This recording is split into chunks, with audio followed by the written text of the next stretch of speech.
welcome to Penelope Blossom the Possum on the Penelope Possum channel. And yeah, there is a lot of thunder.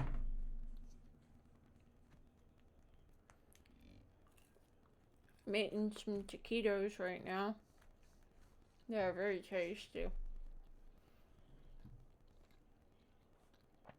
Also, happy Disability Pride Month, everybody. A day where people with all sorts of disabilities can have pride that they are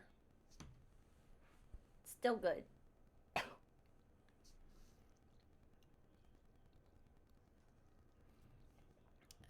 What should we do today? Play Minecraft?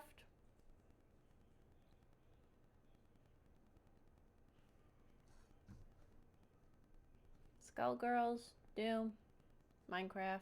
Yeah. Also, the end goal of this particular playthrough is to eventually, for the very first time for me, beat the Ender Dragon.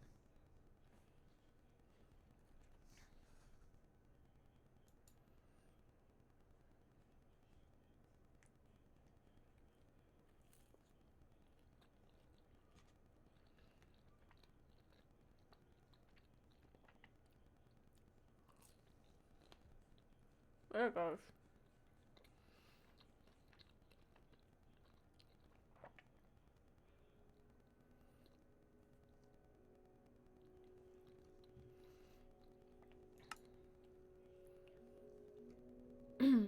Maybe I'll do a multiplayer world eventually. That might be fun.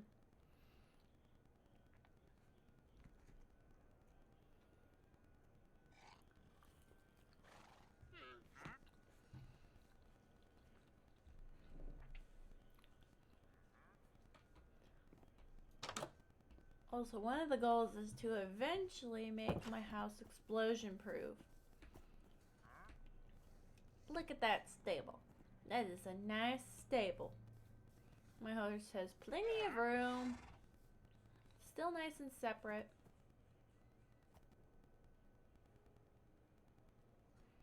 Eventually, yeah.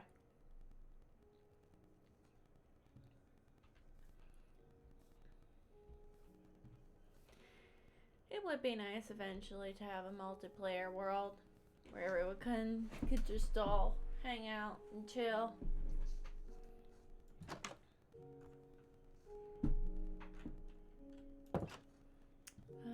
What should I do today? Maybe some exploring? Some exploring sounds nice. Grab some bread. Some more bread.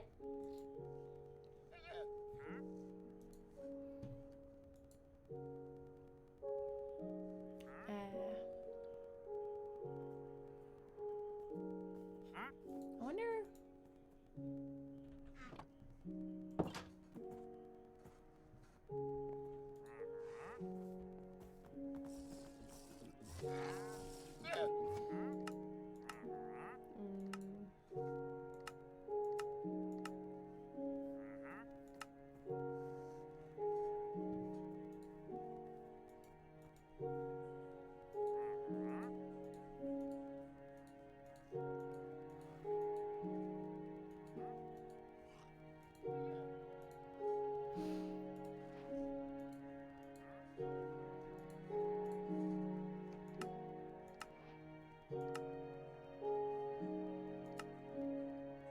Okay, I need some more iron.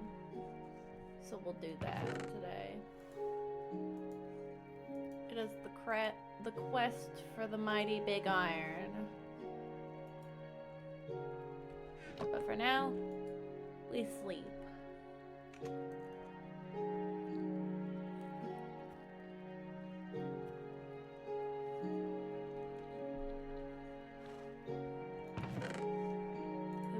The hoe and the fishing rod.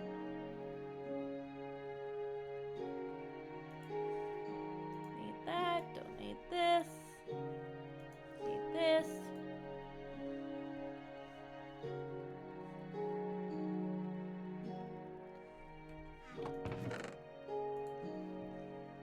all the sticks my little inventory can handle.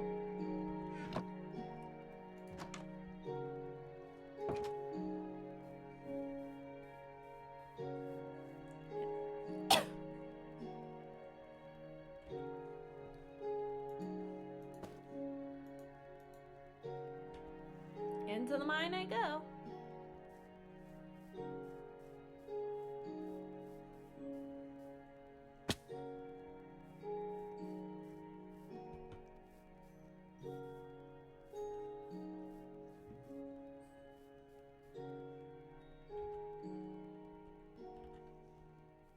Should probably have some more torches.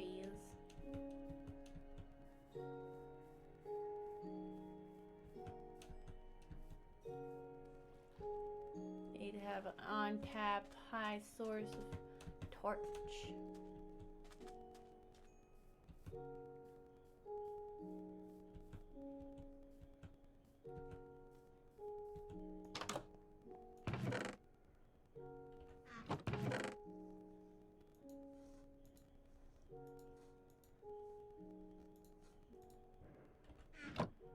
Eh.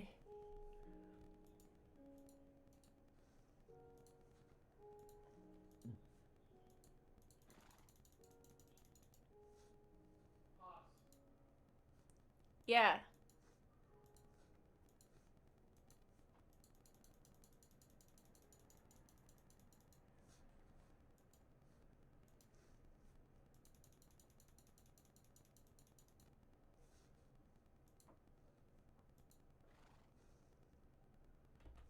That should be more than enough for now. Aloha! We are going to find the mighty big iron.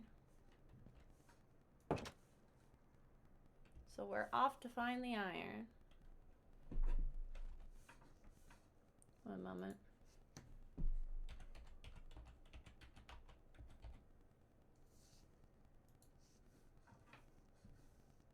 There we go.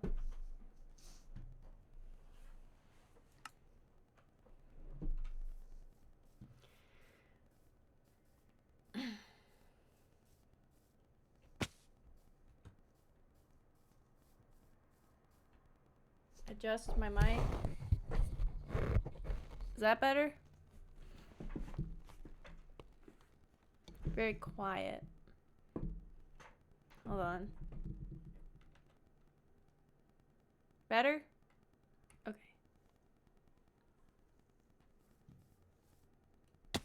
It was too far. But now we are off to the mines. Wait, do I have... Yeah, I have plenty of sticks.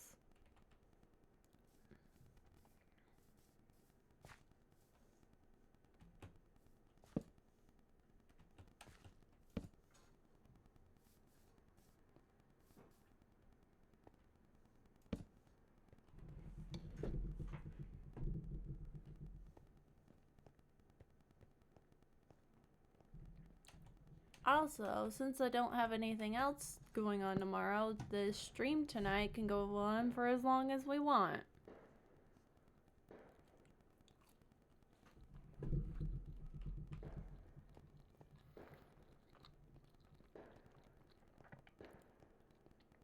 Yeah. Hello, Enderman. Ah. That's more like it.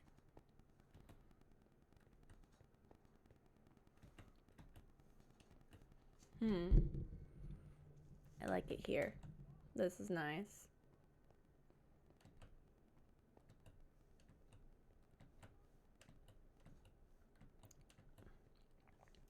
Watches not so very good Minecraft player continues to fail to jump up a small ledge.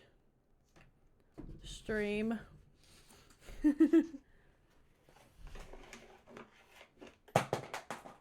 Ah, beans. Dang it. Alright, well. Unfortunately for me, today It's also the 4th of July, so a lot of people are going to be sending off fireworks.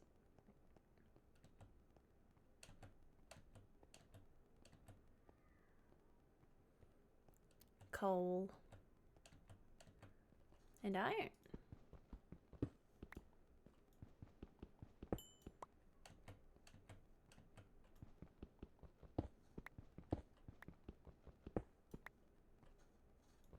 That's cool. Need more than that, but alright. We take what we can get.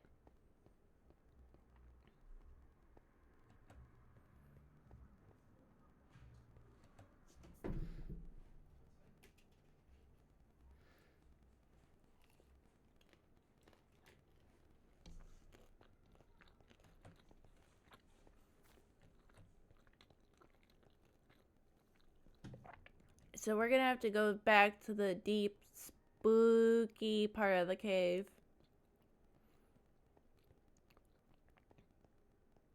I'm pretty sure we've destroyed all the resources in this particular part of the cave. Ooh. Oh no, wait. A little bit of coal. Spooky, scary, full of skeletons probably. But hopefully not as many as last time. Because last time there were just too gosh darn many bone boys.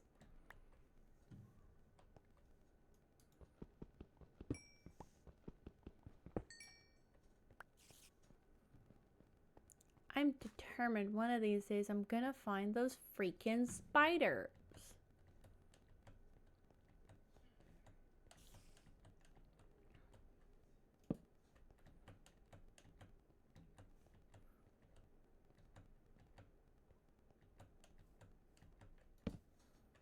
But this time we have a shield.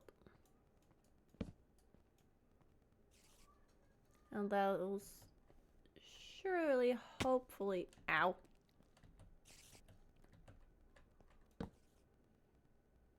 It's raining now. It's not raining here.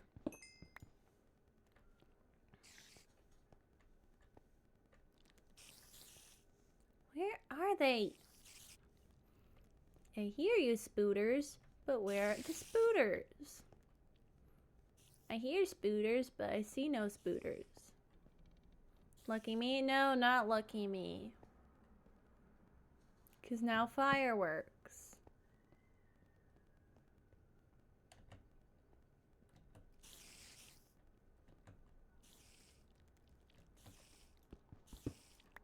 Oh, that's probably where they are. There's a dungeon here.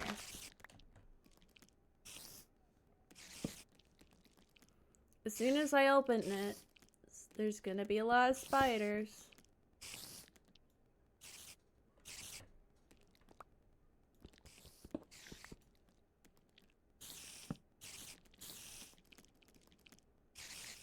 Oh. Not nearly as many as I was worried about.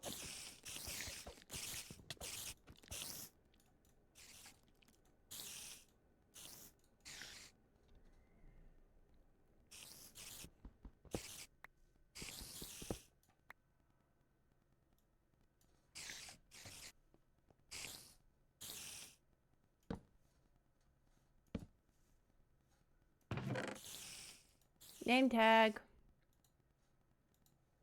Horse armor.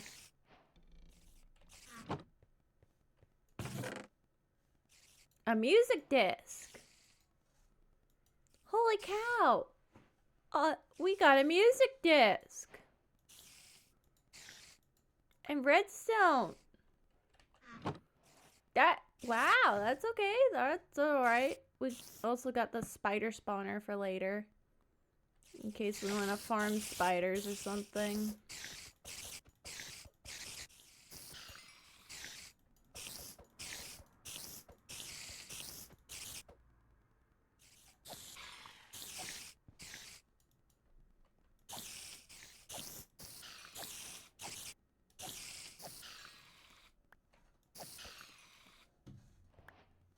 And all the spiders are dead.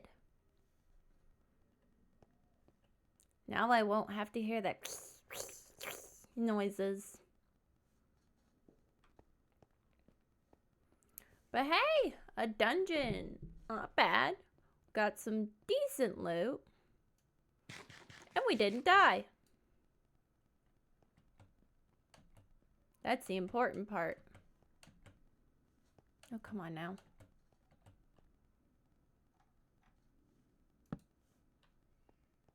What'd be really awesome is the music disc is earth-shattering.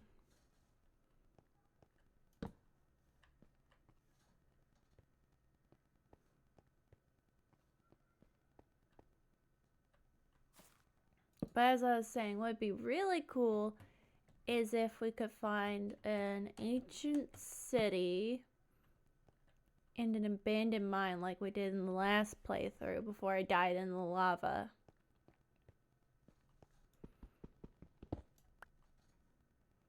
More iron. Always good. Ah, beans. Ah, double beans. Triple beans.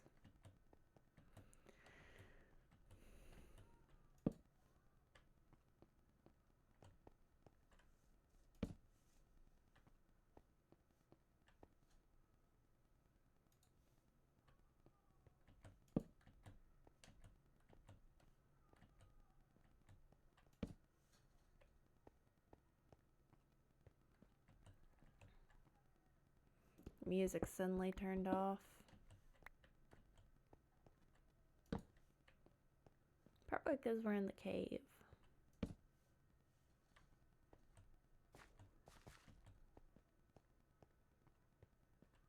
What was that? Did you guys see that blue thing too? Because there was a blue thing. You saw the blue thing, right? Right? I wasn't the only person who saw the blue. Like, there was a blue thing right over there. I saw it.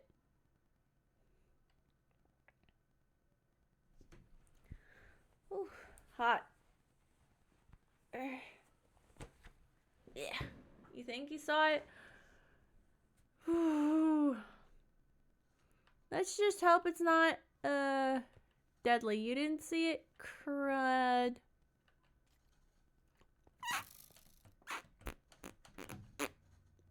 Nope. The iron is not worth it. It really isn't.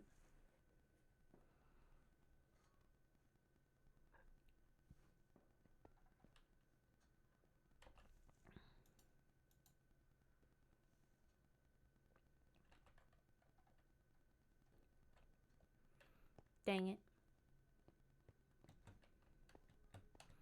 Bro, just trust there was a blue thing. Water? Am I beneath water?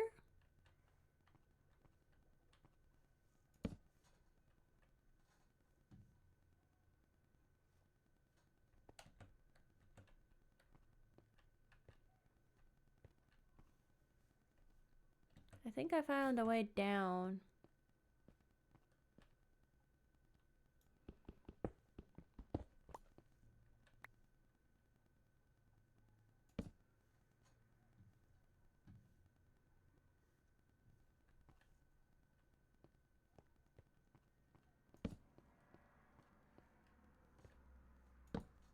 Treacherous. Dangerous.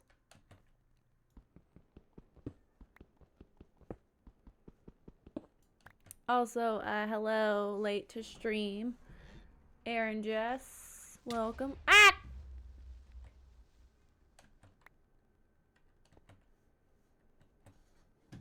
Why? Why did you do that? That wasn't very nice.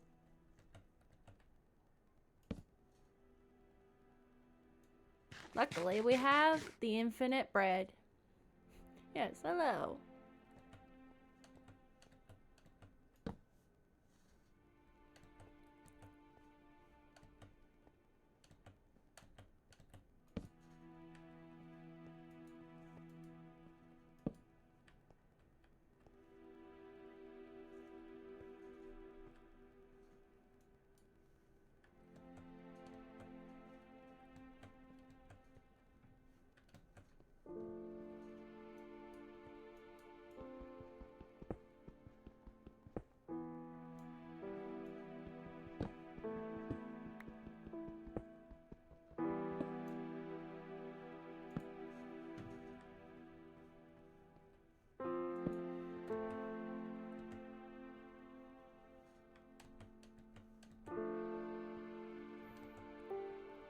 Now we go down into the dark and scary chasm. Get the iron.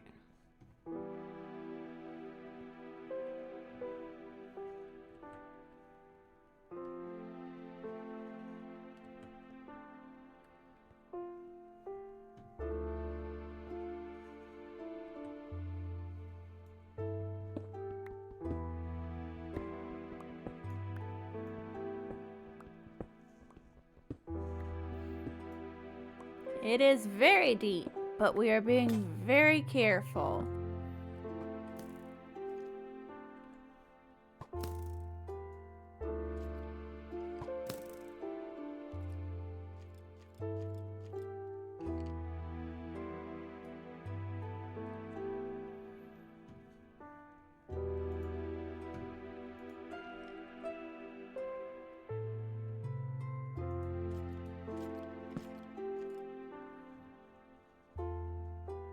We're gonna make a pickaxe to replace the one that just died.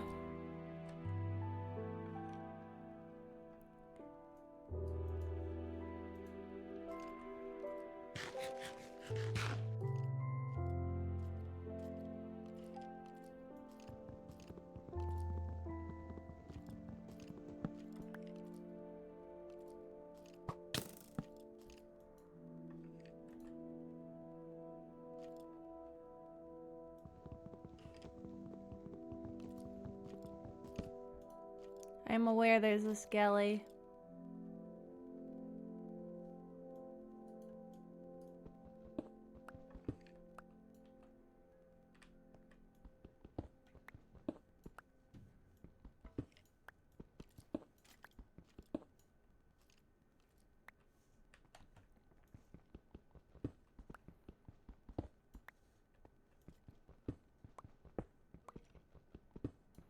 Wow, more iron.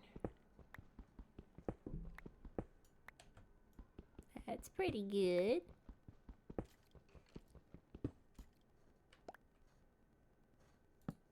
Probably have a lump by now.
Oh, I think I went too low.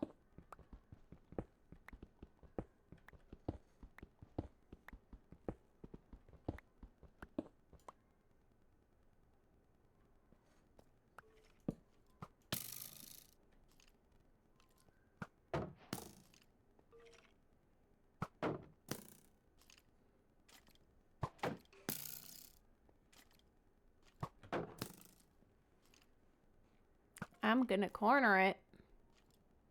And I'm gonna smack it to death.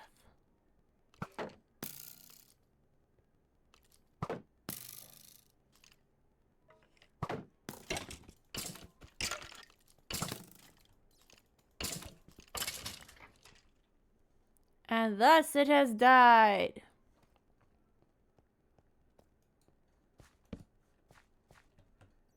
The iron is mine, and the skeleton is dead. Dead again. Yeah, I guess it was already dead, wasn't it? Lol. More redstone! Precious resources!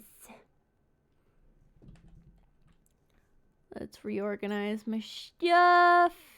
Boop, boop, boop, boop.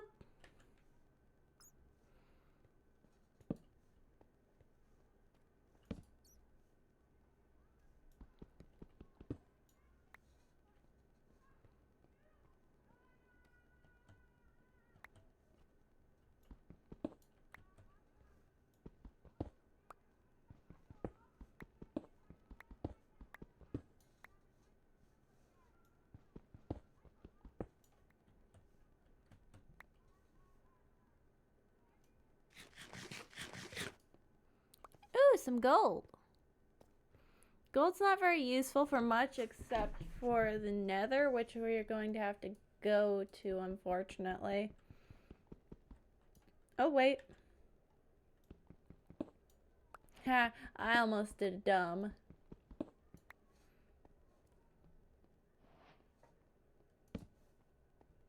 Luckily, I didn't do it dumb.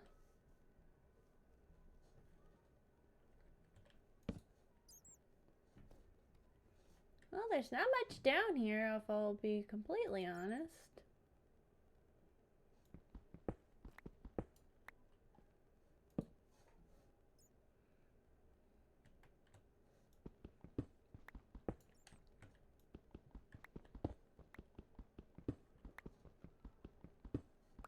Some iron, which I needed.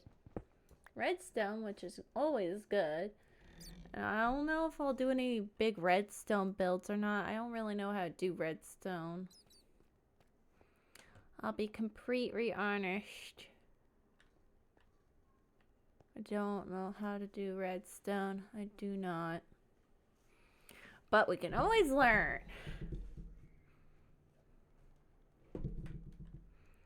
Well.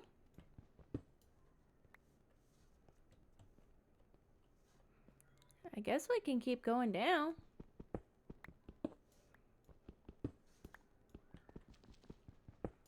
Maybe we'll find something cool.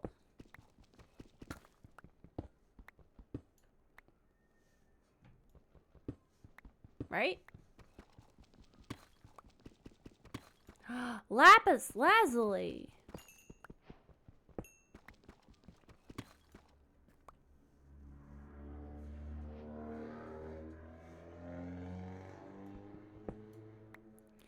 Alright, we can get enchanting sometime soon in the future.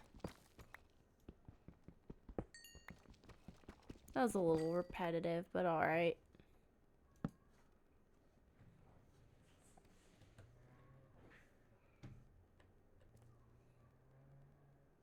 I guess I'll keep going till my pickaxe breaks.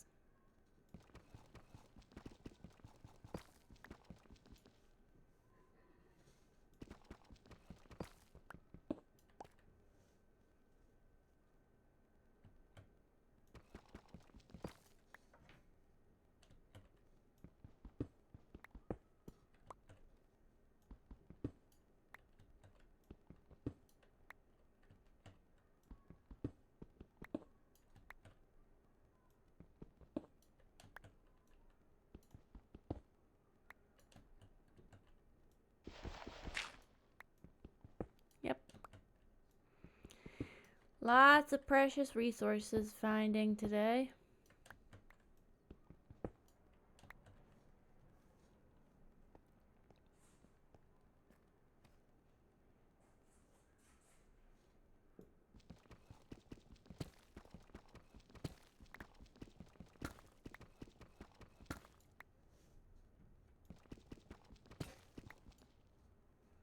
Ah, dang it. Luckily, we have the table of crafting to make a new one. Boop. Oh, wait. If I find another gold, I can make a clock. Oh, wait. I can even make like a,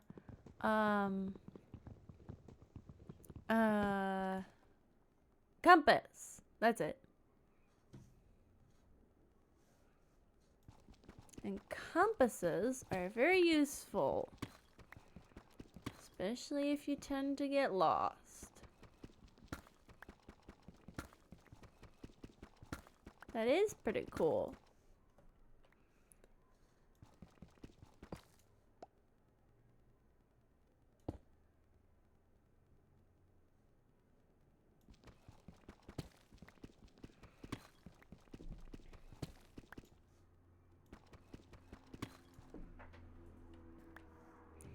Lots of cobbled deep slate, or lots of deep slate, but nothing interesting yet.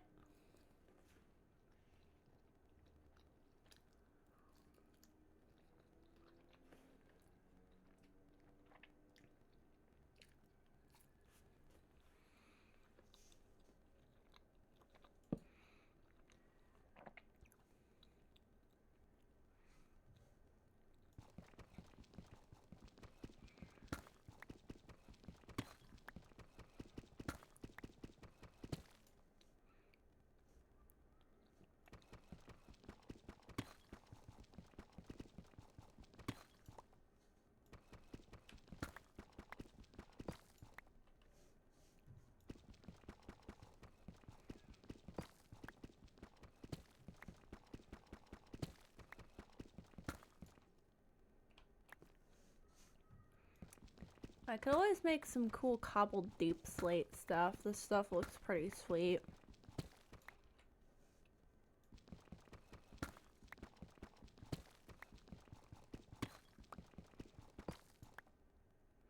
Looks pretty wicked on a roof.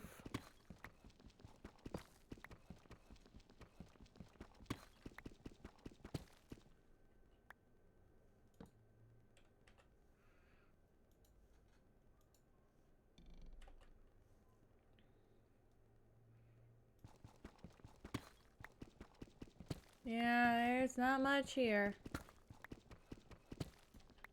I'm a bounce.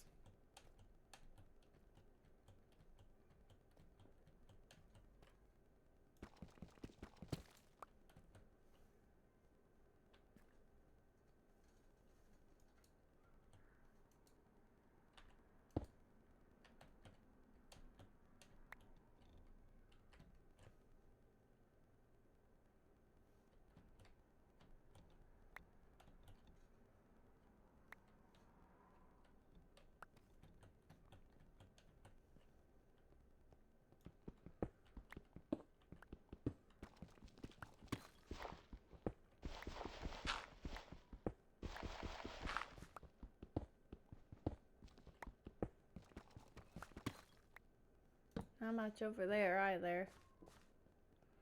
Let's go back up. I think I have enough.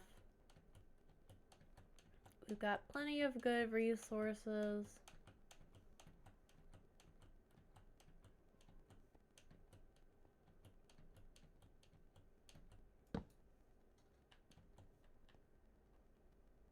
There's no use dying to a creepy little green weenie.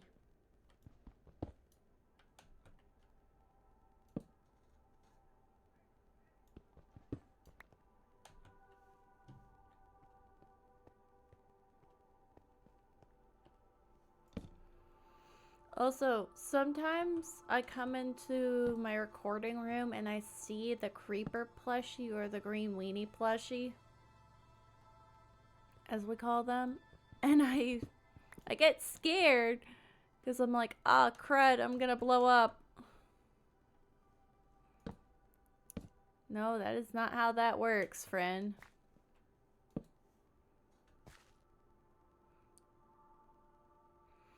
Yeah, sometimes the Minecraft infects your brain. Water?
think it's the ocean. I think it's a cave full of water.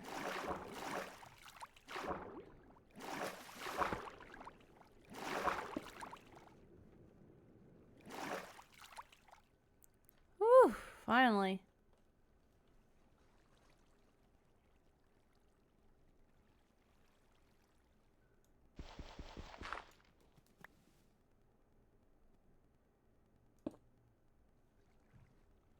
That should be secure. Hopefully.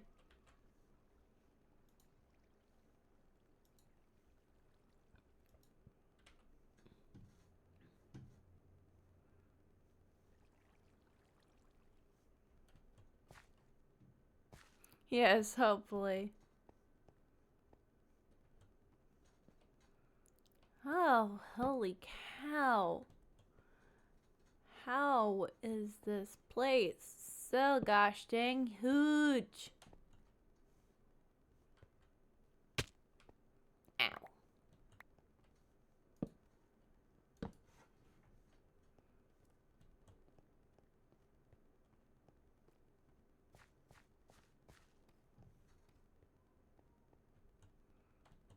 Oh, beans. I'm all the way back at the bottom again.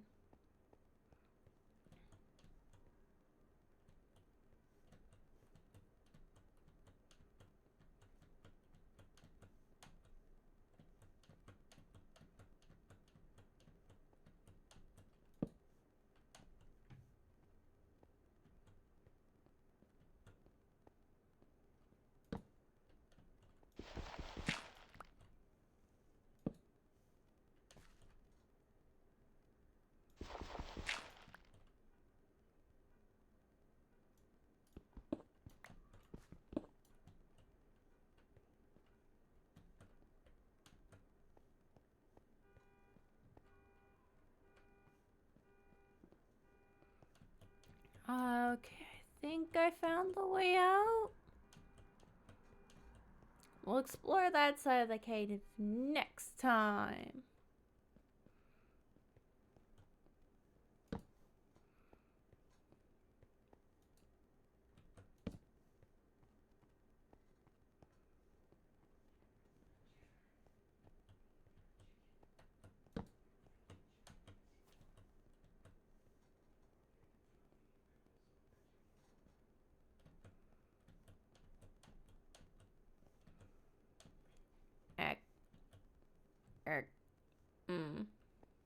Which way do I go?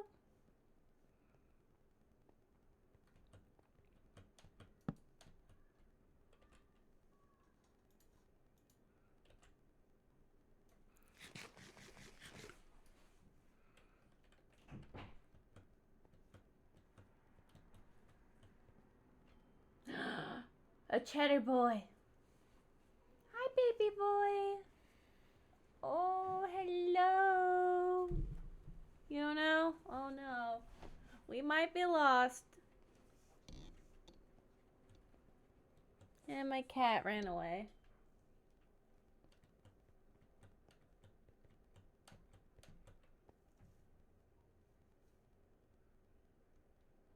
Okay, so it's not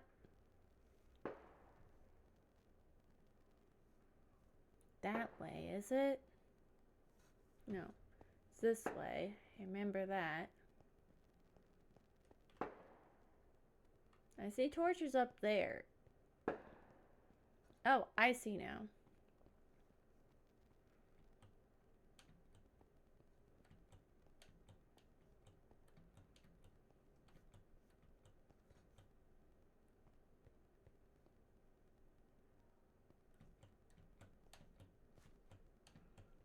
Oh, this is so dumb. Why did I do that? Okay, off I go to finally go back home.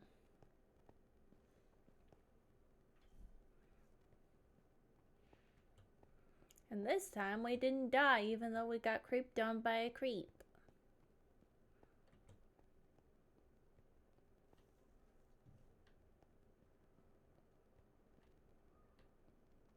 I see grass. I think I can't really see. that well. Out. Out. Let me out. Let me out. Let me out. Let me out. Let me out. Let me out. And it's nighttime.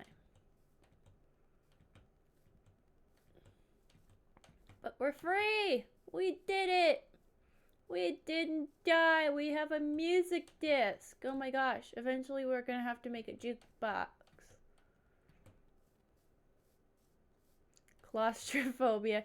Yeah, I do not like small enclosed spaces. I do not.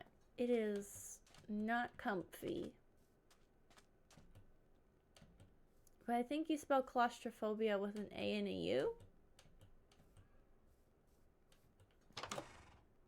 Like the clause of a sentence.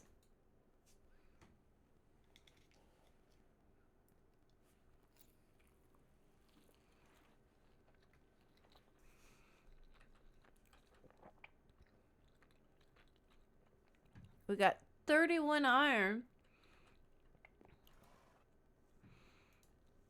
Which is way more than I was hoping for.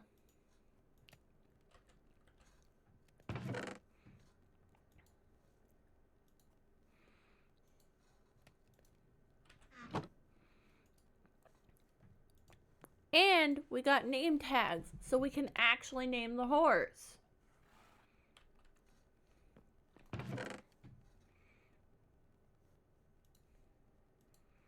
We also got an enchanted book with thorns too.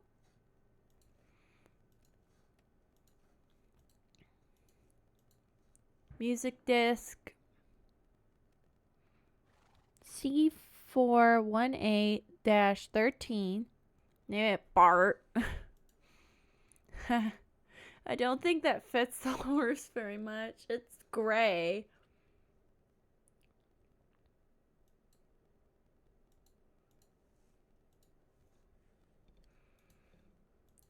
But oh my gosh, look at all the good stuff we got. Yes, it does. Alright, if you say so. Anybody else have any other suggestions for horse?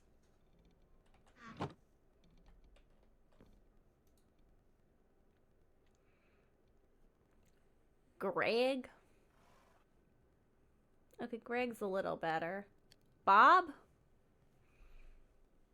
Okay, we've got Bart, Greg, and Bob so far.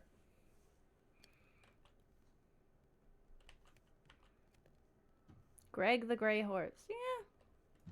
Greg the Gray Horse does sound pretty standard.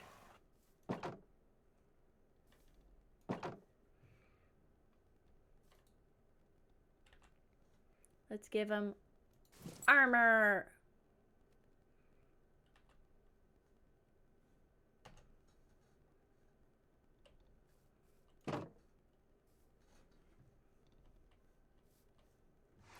So far I'm liking Greg. Greg the Gray Horse.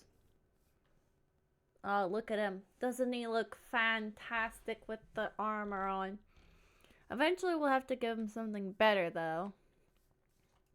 Because golden armor is bad. Ah, beans. Gimme. Go.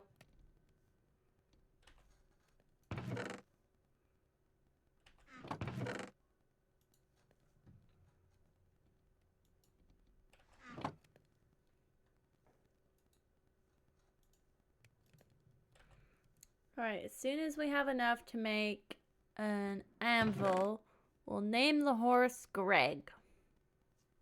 And a compass. We also need to make a compass.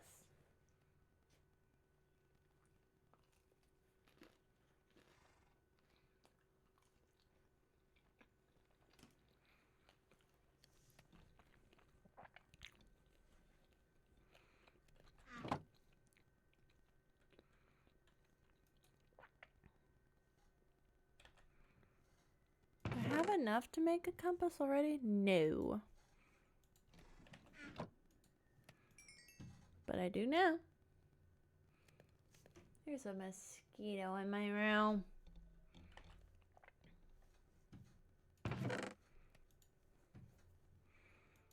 There's a mosquito in my studio.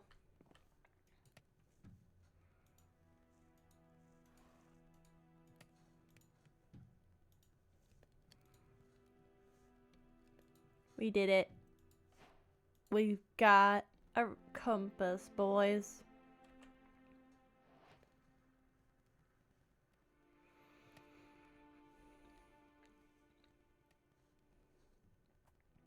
Yeah, not very fun.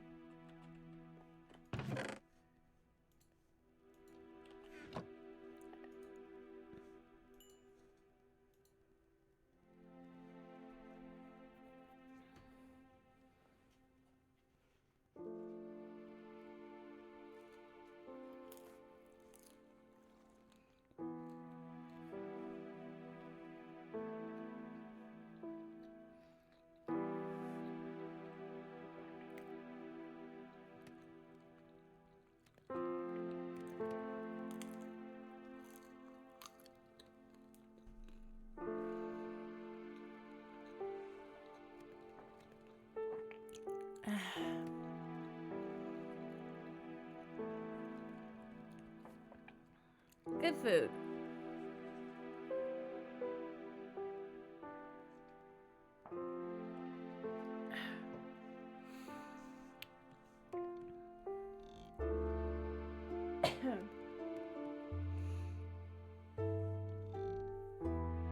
Ooh, my eyesight's bad.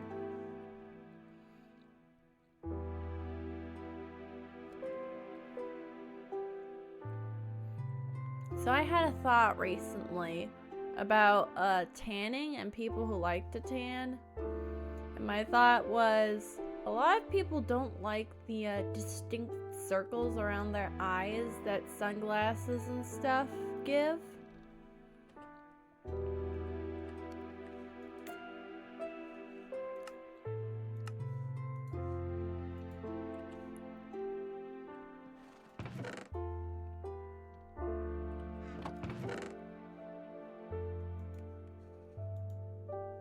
So I was thinking, it's terrible for your skin also, but you know.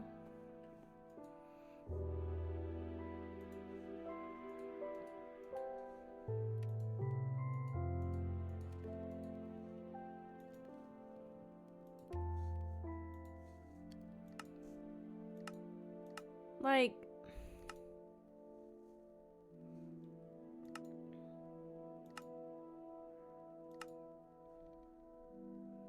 the thing is, a lot of people who tan and who enjoy tanning enough skin problems without paying for skin cancer. Yeah.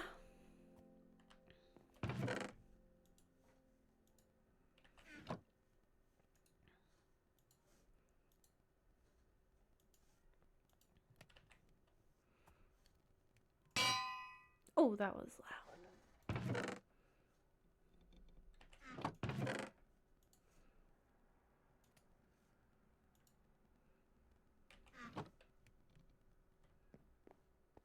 So we're gonna name the horse Greg.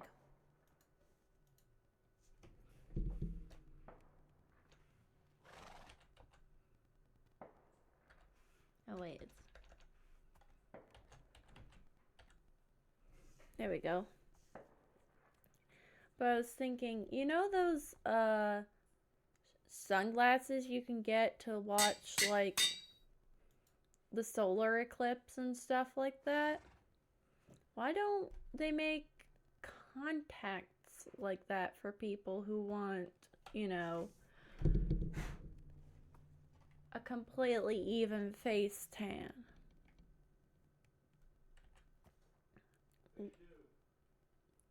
They do? Oh, I've just been informed they do make those. I just didn't know.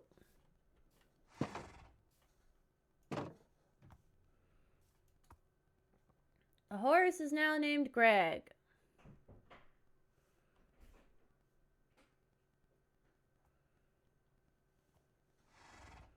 Greg. Greg. Greg, you're a horse.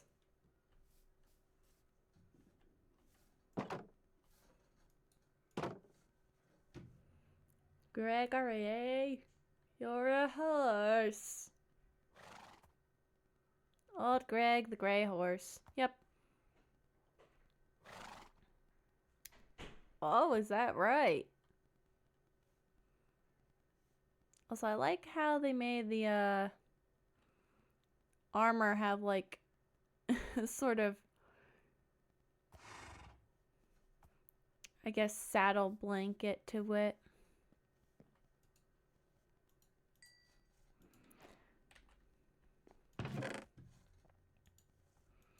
Now, we're going to need lots and lots of gold for the nether.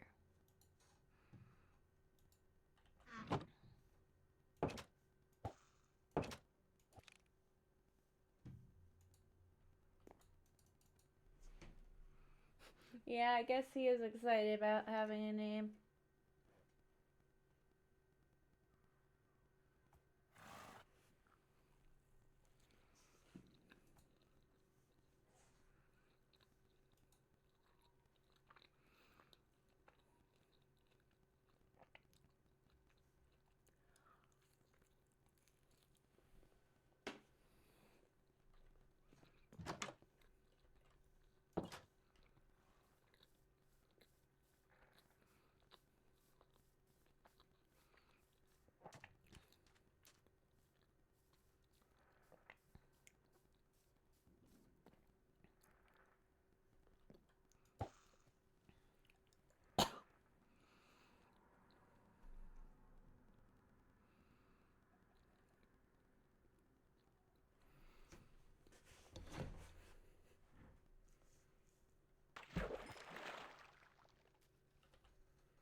Part of me hopes to get, if not all of the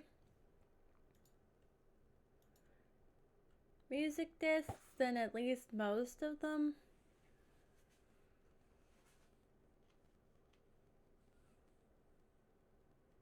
The number one we have to have is Pig Step.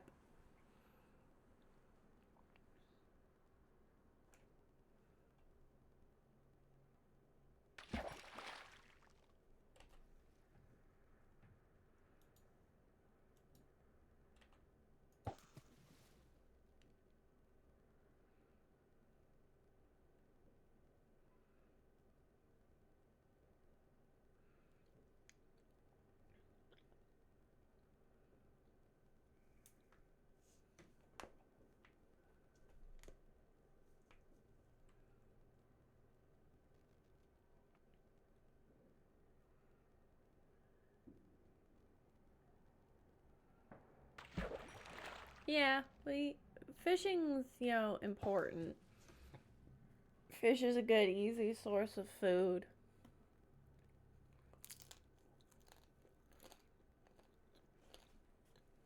Gives me experience.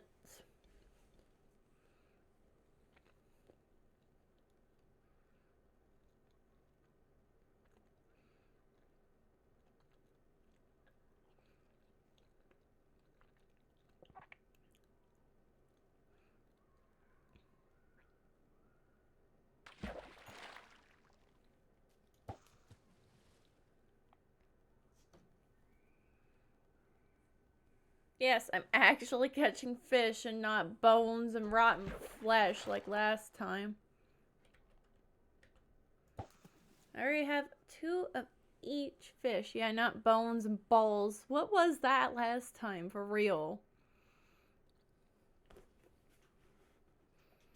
Like, did the RNG gods decide that that day was not the day I would have fish?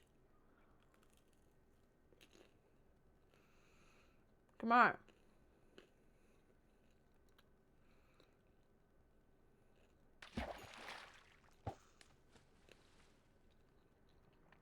Today I'm getting all the fish.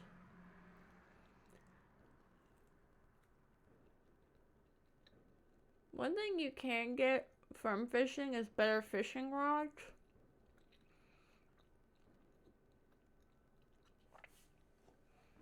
And that's kind of what I'm going after here.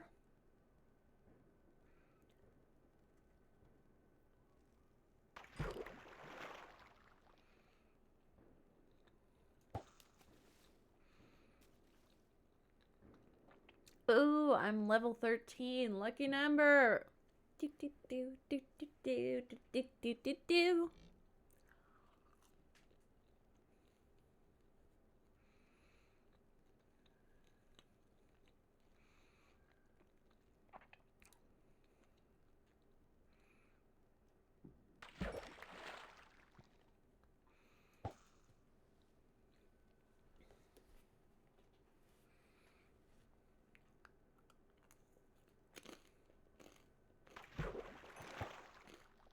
Oh man. What rotten luck. We got rotten flesh.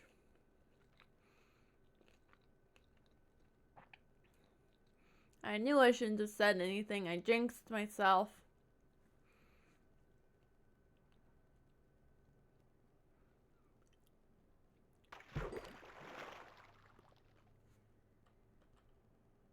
Yeah. Almost all of it's fish. But I did catch one piece of rotten flesh.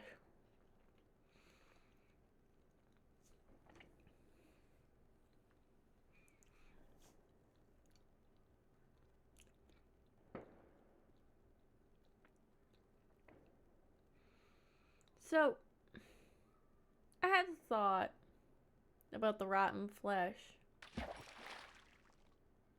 Oh hey! A new bow. Ooh, that's pretty good. Yeah, it's better than last time.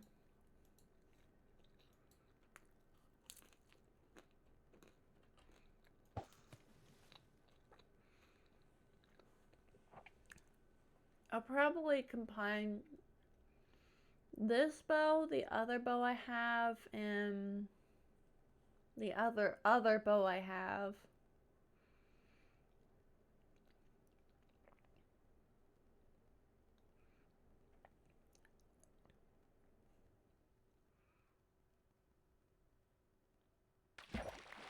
Ooh!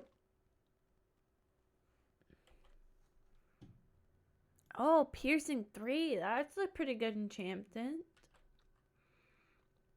Those are the other things I'm going for is enchanted books.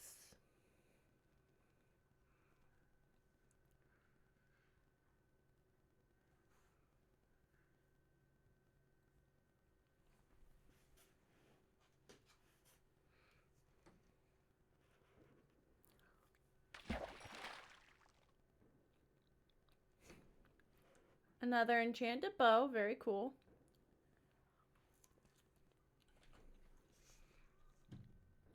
Curse of Vanishing. Oh, boo.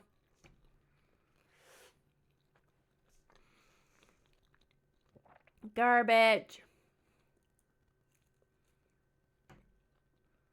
Basically, what Curse of Vanishing means is that if I die with the bow on me, the bow goes away forever. So it's essentially garbage.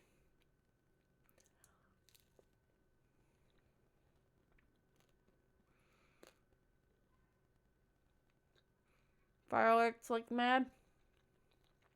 Yeah. Oh, we got another viewer in. Hello, new viewer. We're doing fishing.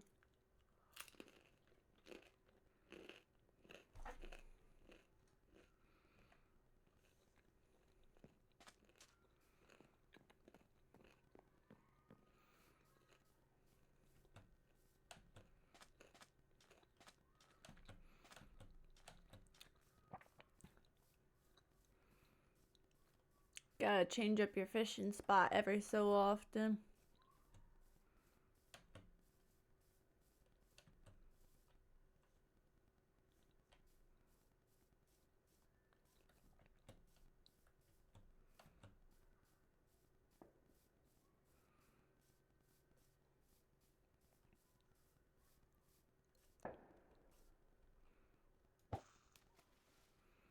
out into the open ocean.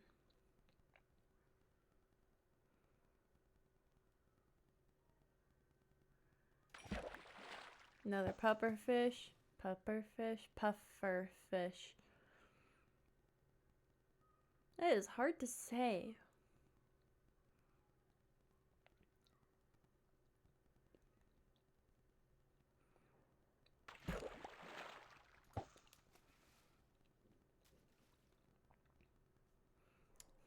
Do.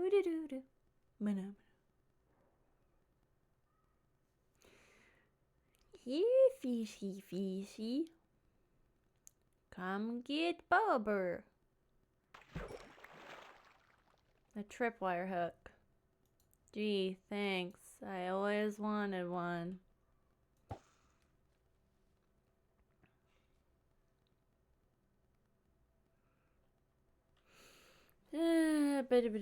Yeah, haha. Very funny.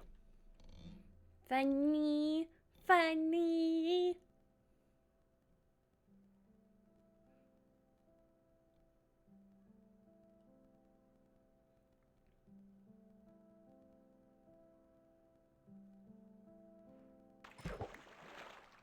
Oh.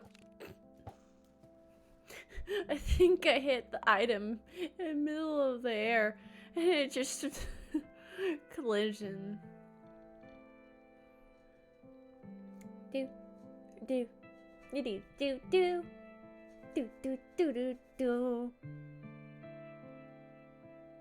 There's a dolphin.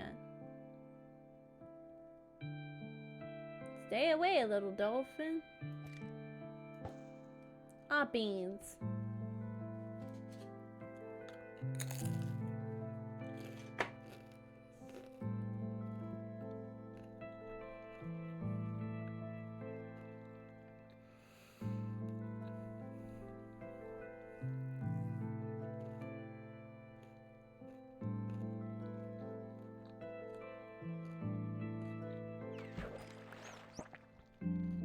Oh, a tropical fish. That's new.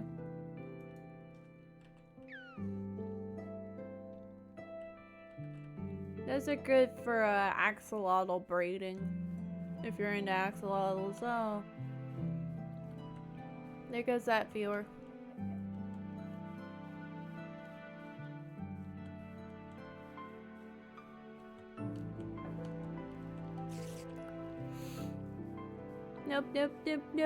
Nope, not today, Mr. Spider. Their loss? Who's loss? Oh yeah, the other person. Meh.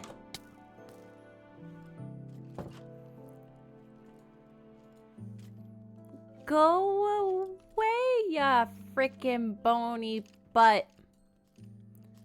Shoo!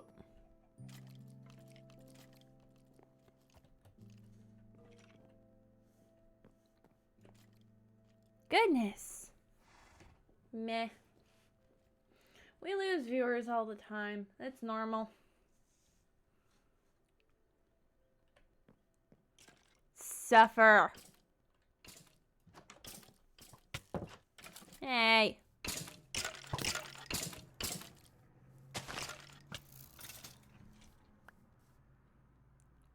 You frickin' bony boy.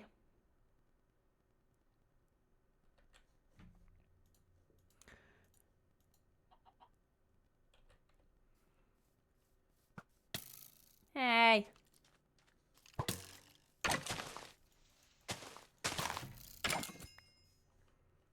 Jeez Louise. Oh no. My fishing rod's about to die soon.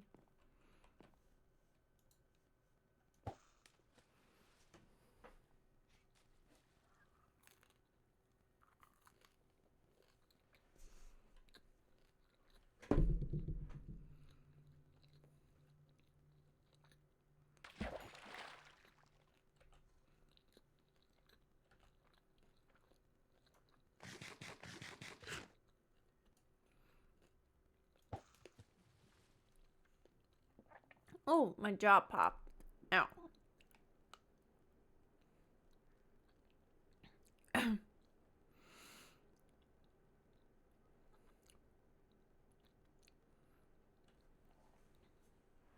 Yeah, it did not feel good.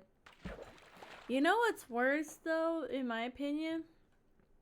When your knee pops really hard and it makes like an audible noise while you're standing or running, and you're just standing there like, ah, I now know the true meaning of suffering. That's the worst.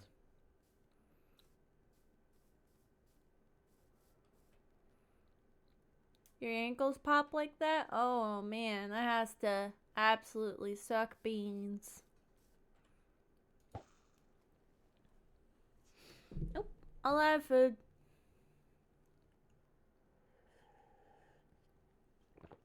Hydration Nation.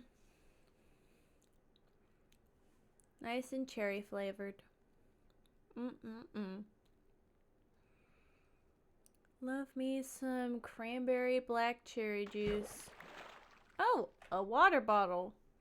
Not particularly useful, but okay. I was planning on making some potions eventually, so, you know, not completely useless either.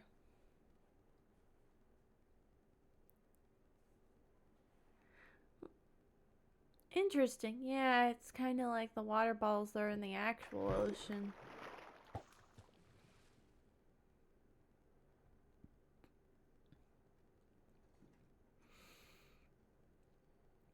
The ocean is soup. Ooh, another enchanted book. Fire protection, punch, and aqua affinity. Okay. Fire protection would certainly be a useful enchantment to have on my armor.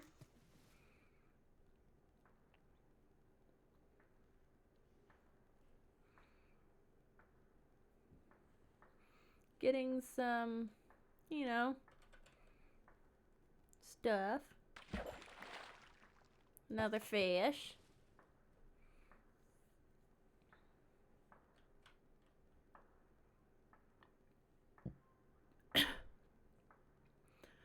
Also, I think eventually with the other name tag, I might tame a cat, maybe? I name it.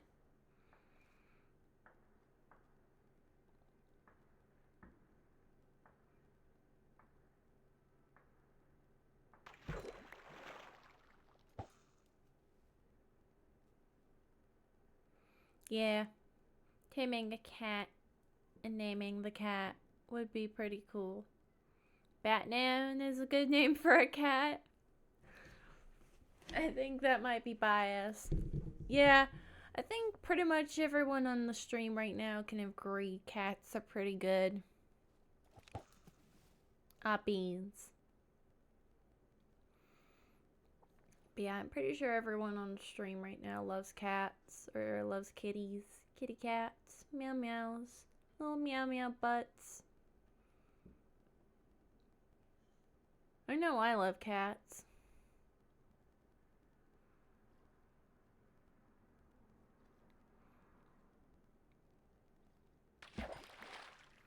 I think that's enough fishing.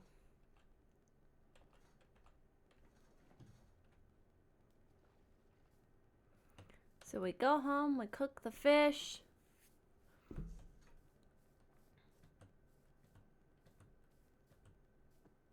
But first we find a cat to feed the fish.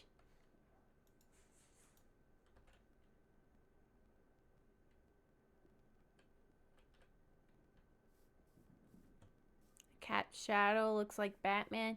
Yeah. Yeah, it does. I gotta fix that sometime.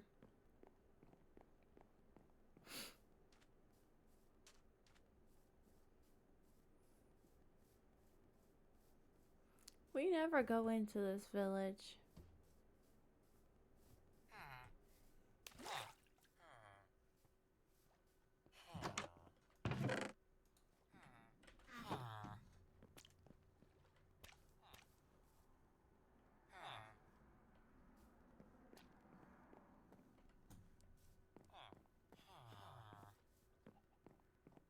frick was that splashing noise?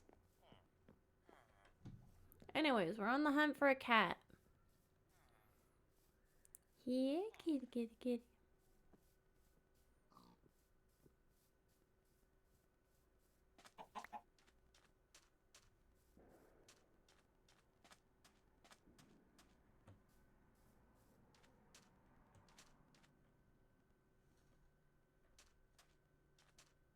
Is that a cat? No, that's a horse. I cannot see anything. I am blind.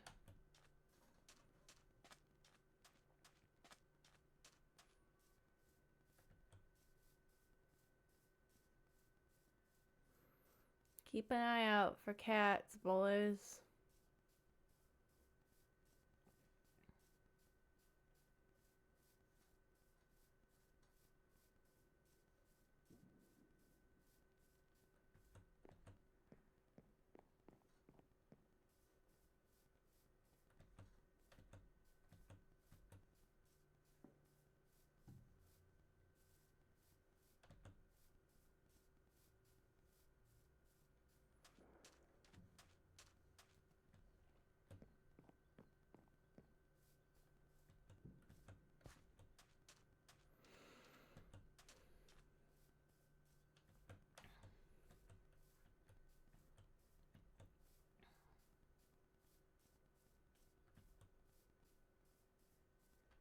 I don't think we'll find a cat today.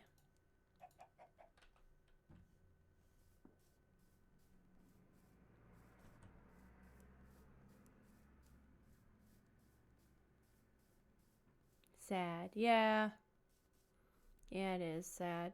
Oh, hey, we got a viewer back. Hello, new viewer.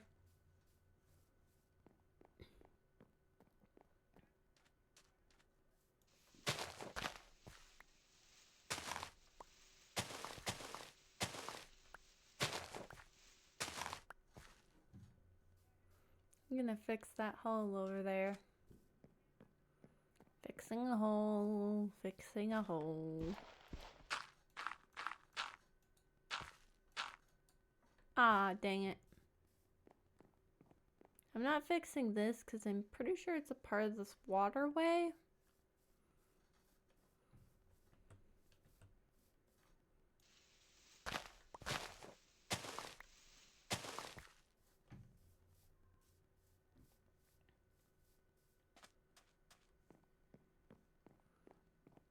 Yep.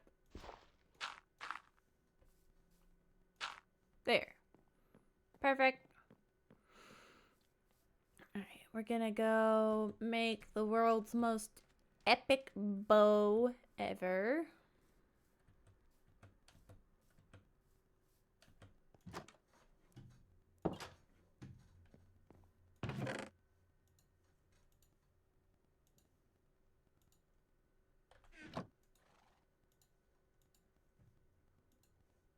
Boop.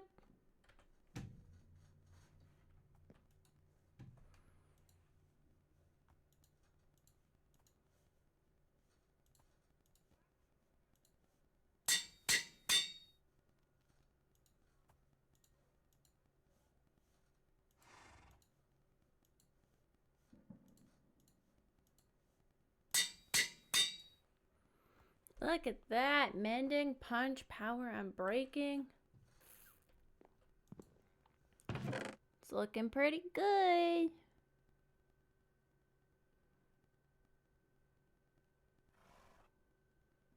I should have enough string to, yeah. Do I have any more in here? I do.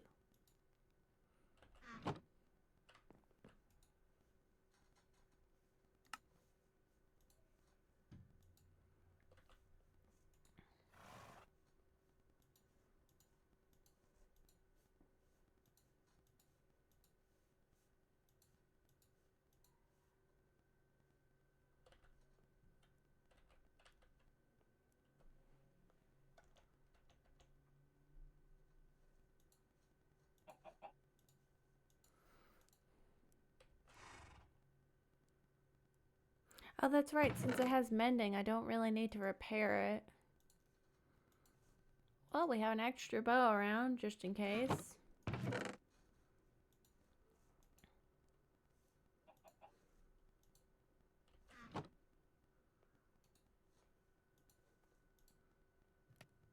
And the garbage bow is now fuel for the fire to cook my fish.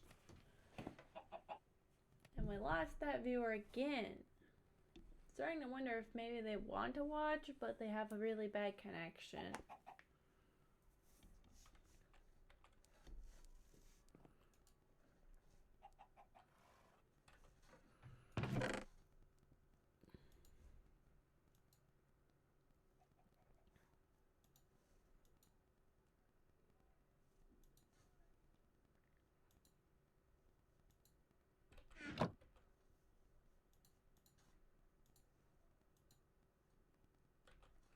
Okay, if I go fishing,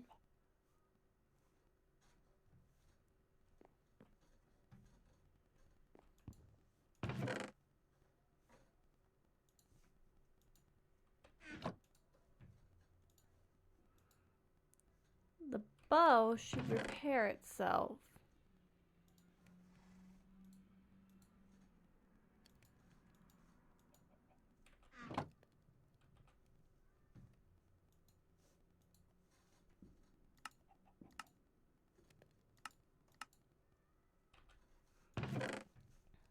Should they turn wool into string? That'd be cool.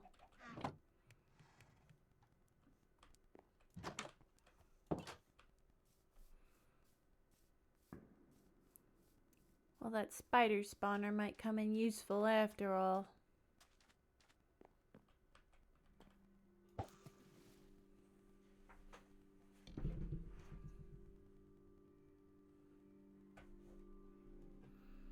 Bending on my fishing rod would be pretty sweet.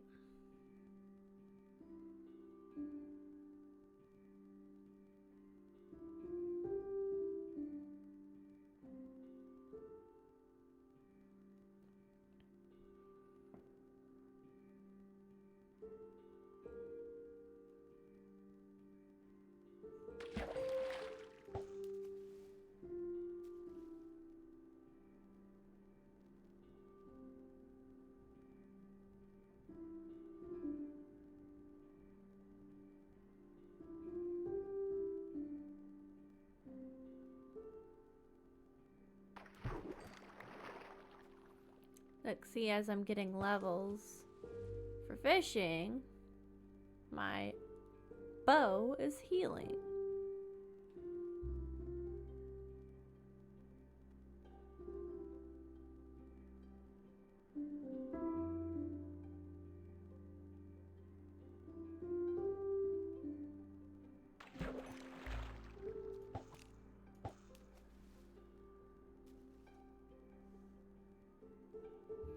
Might have to go back to that spider spawner.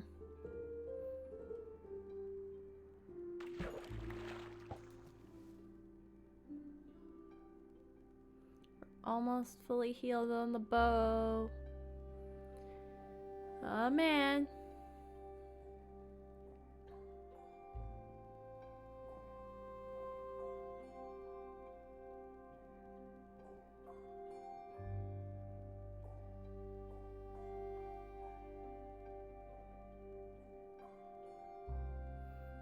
I think after I heal the bow, I might switch from Minecraft to something else.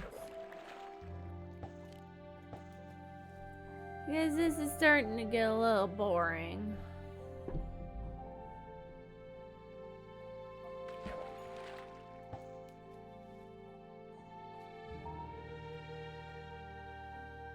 Doom, doom, doom, doom. Yeah, doom would be fine.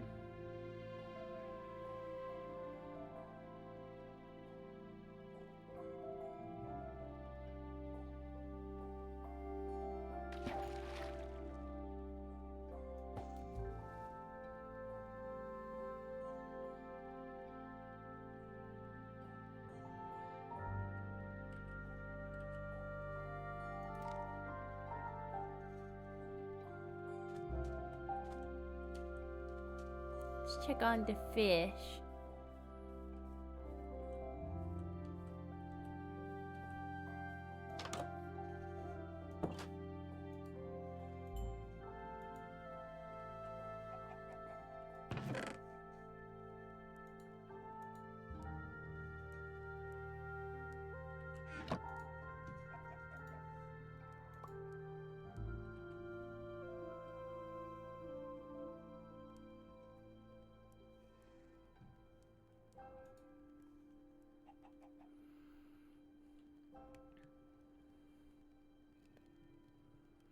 I'll have to plug in my controller for Doom.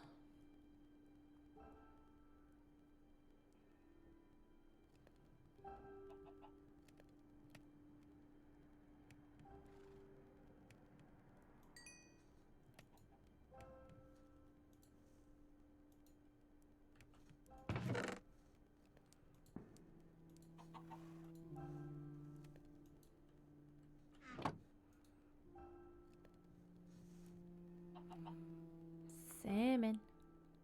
Yum, yum, yum. I like salmon.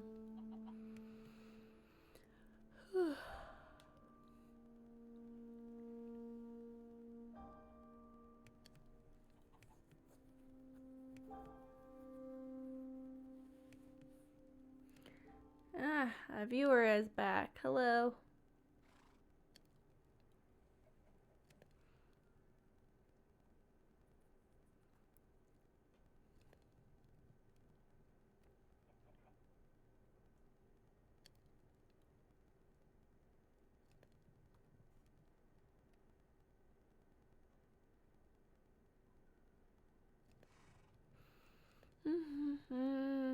Cooking fish, cooking fish. We are cooking fishes.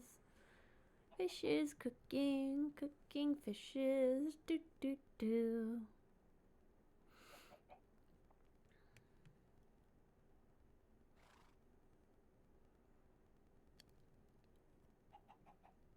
Come on now.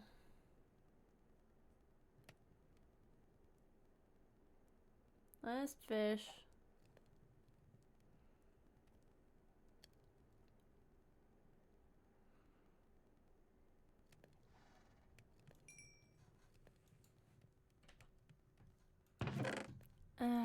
That's close enough. Alright, so let's save. And I'll plug in my controller and we'll play some Doom. Alright, I'm back. Oh, my hot water bottle's cold. I'll fix that later.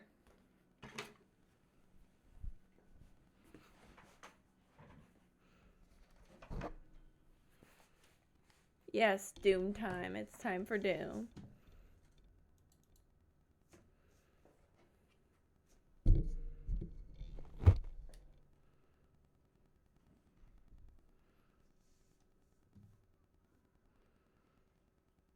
If I'll load.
I don't know what any of that is. I just want to play Doom.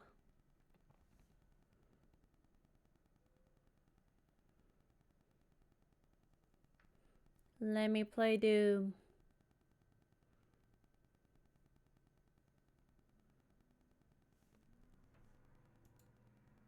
Don't care. Playing Doom.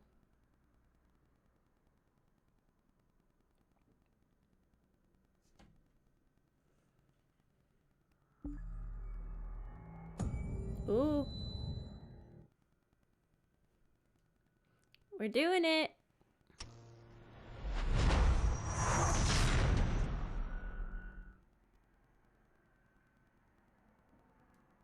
Yep.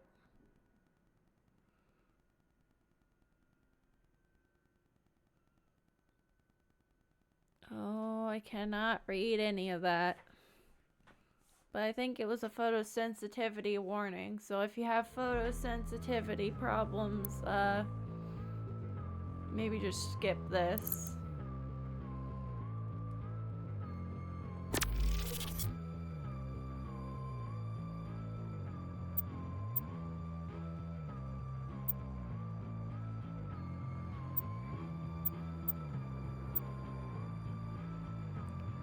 Okay, so on my recording screen, that's barely visible, but on my main screen, it's pretty visible, so let's keep it there.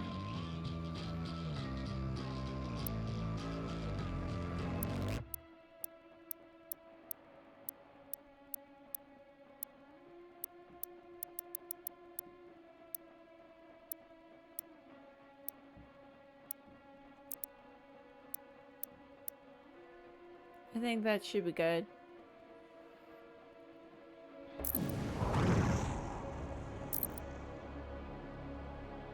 Oh my gosh, what even is any of that? Like, some of it looks kind of cool, but most of it looks a little weird.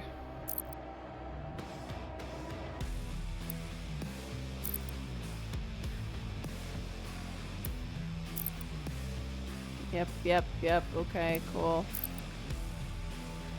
Cheesy.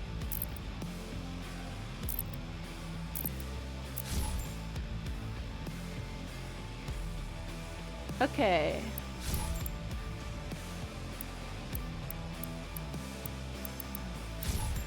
I guess we'll do campaign.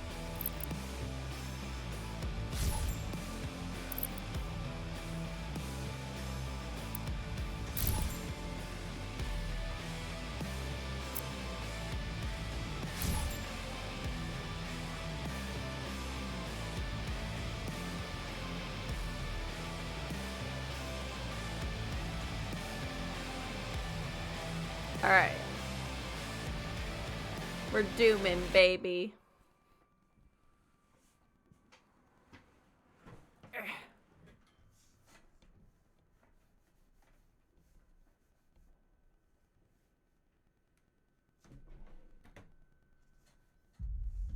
Against all the evil that hell can conjure, all the wickedness that mankind can produce, we will send unto them.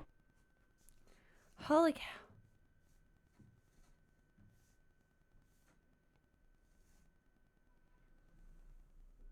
Loud. Very loud. Oh no.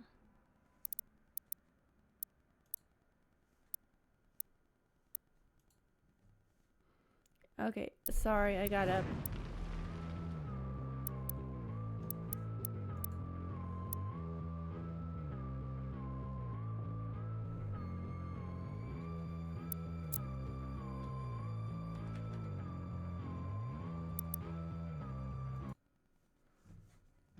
I gotta adjust the levels. There we go. That should be better.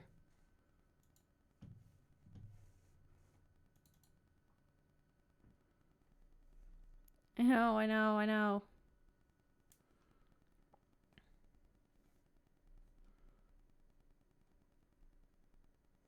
But,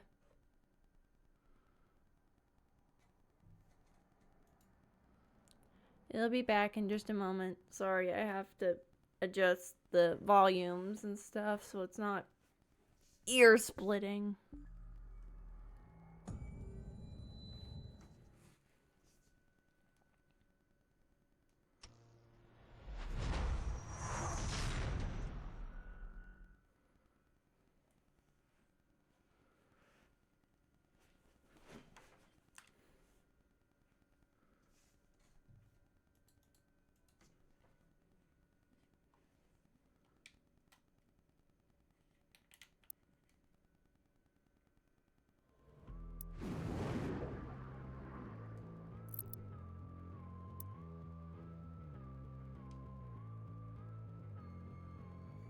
There, see?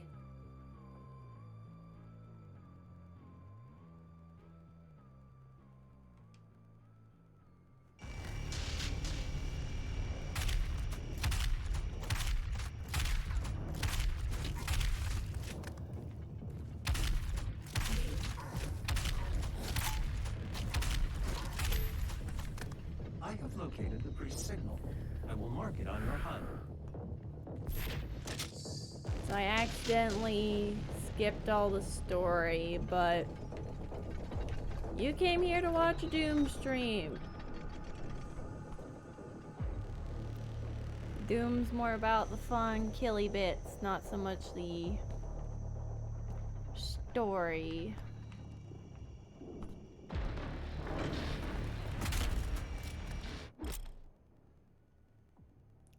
Right stick to glory kill it. Got it.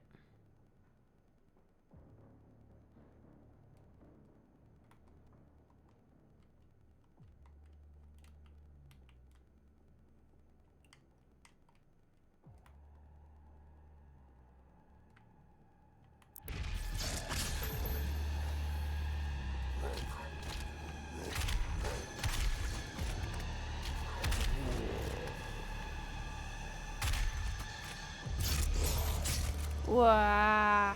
Gore.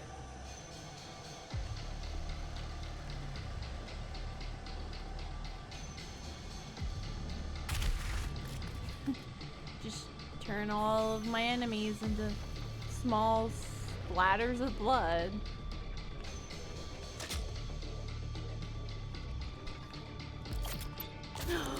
I got a chainsaw.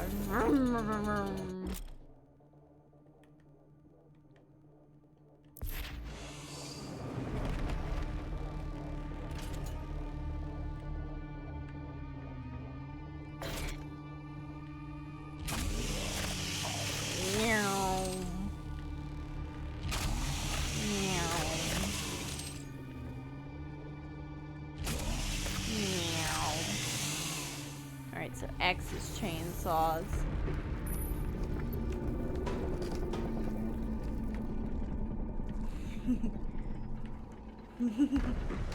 Oh, right. Important things.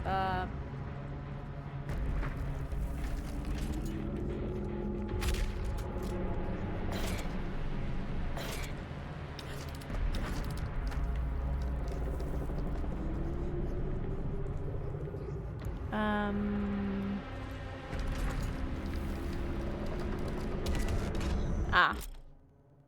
Okay. A and A. Okay.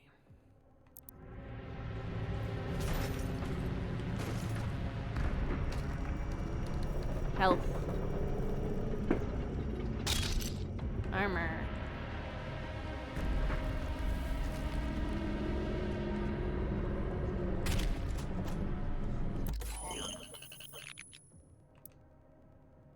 Sticky bombs, full auto. Yeah, full auto seems more useful right now. Oh.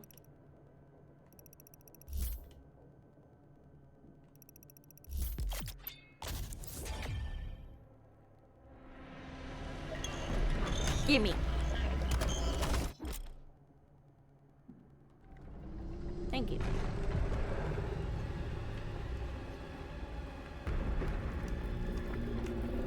Open. Excuse me. Is it open? Ugh. Guess I go this way.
Die, die, die. Glory kill. Die.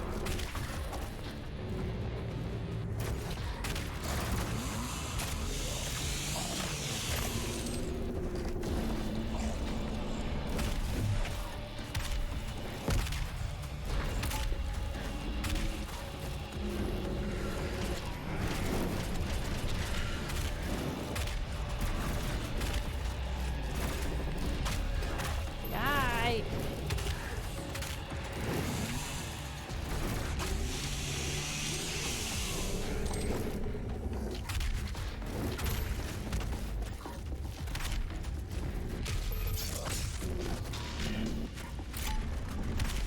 Perish. Gimme. Die.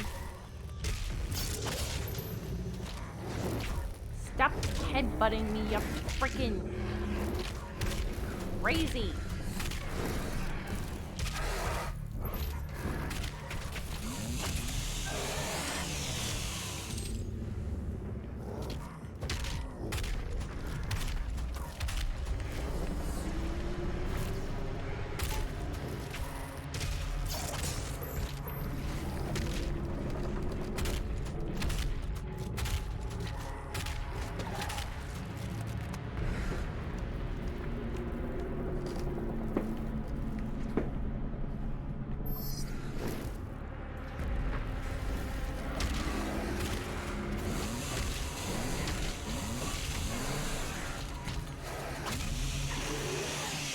Die.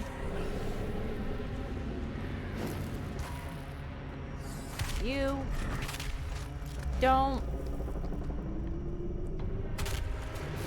get to live anymore.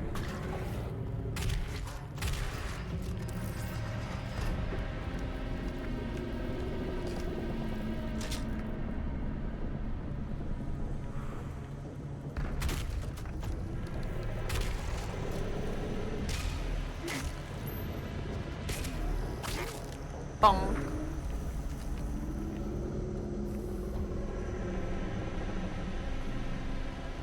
Alright, did I kill them all? I think I killed them all.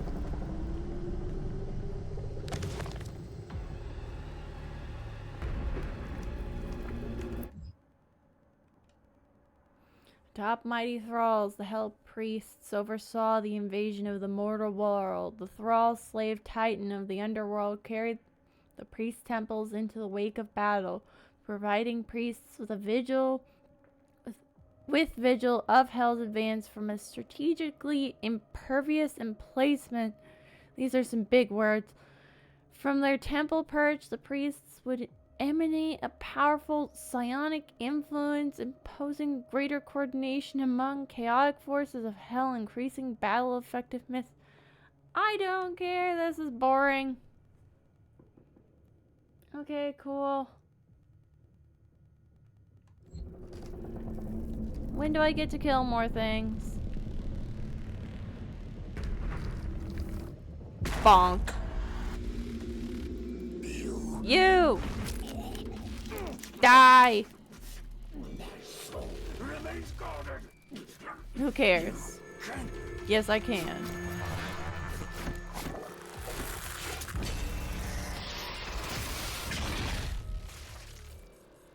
And now you're a small red stain on the floor.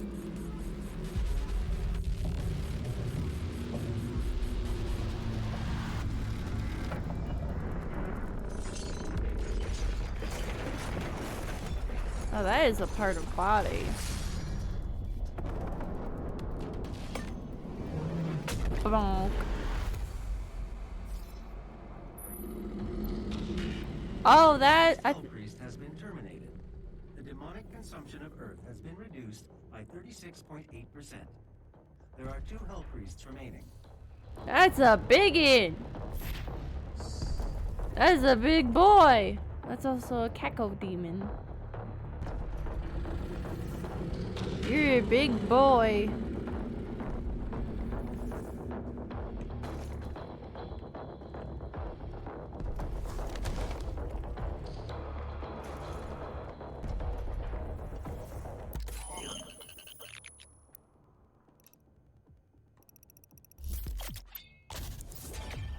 Sticky bombs.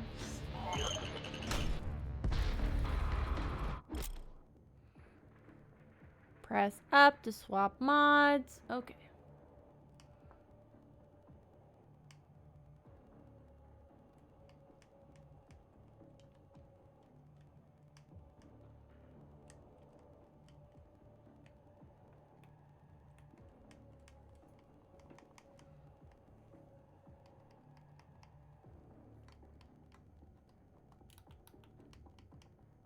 Come on. I'm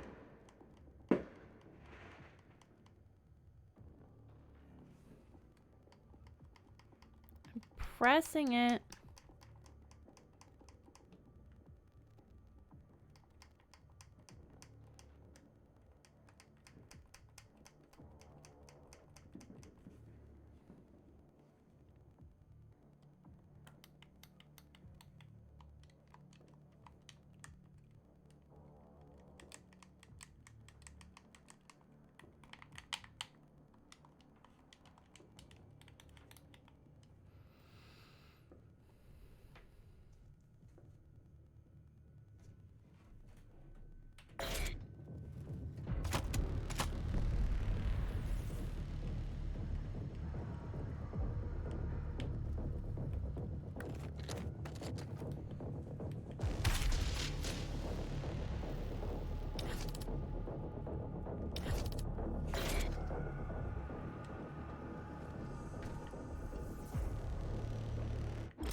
Ooh, that was brutal.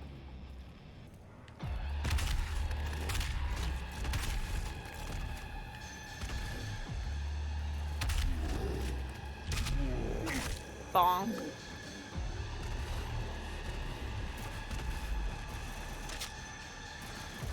Okay, looks like my objective's down there. Wait, oh.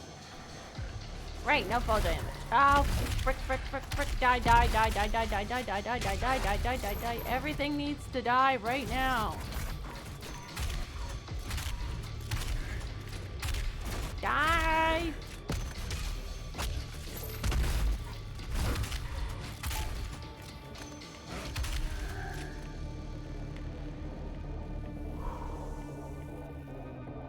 Okay. Minor chaos, but I think we handled it.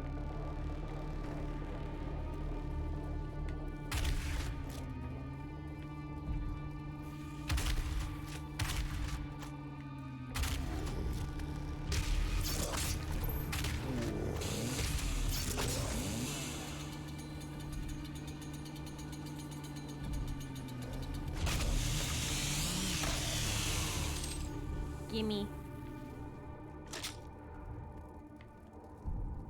Okay, my objective's up there.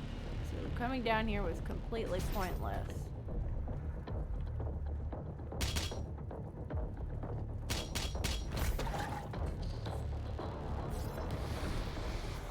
Boingy.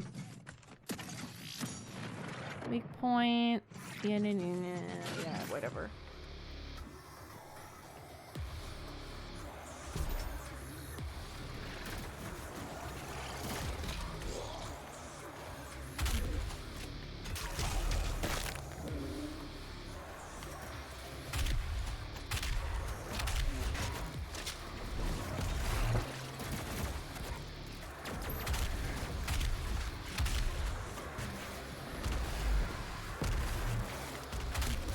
Die.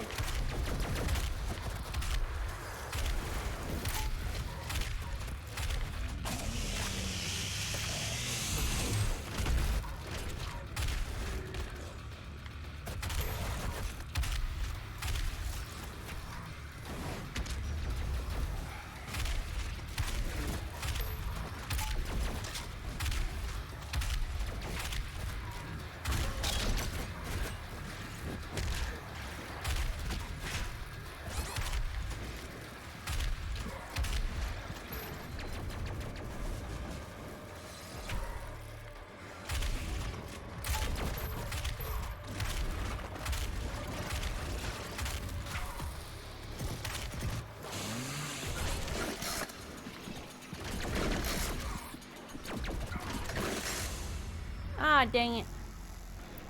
I died.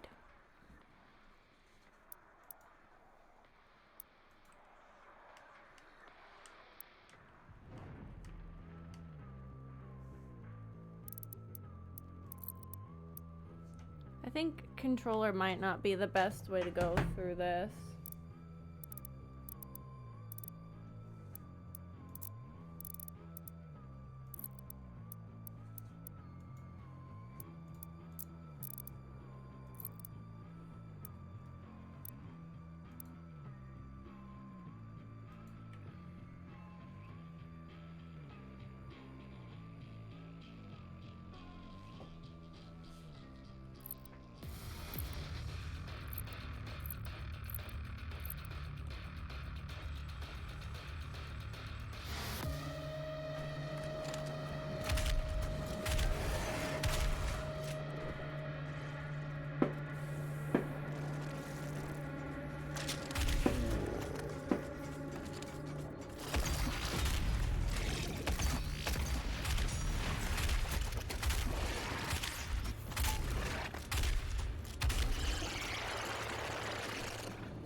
I don't know how to glory kill. Oh, I don't know what I pressed.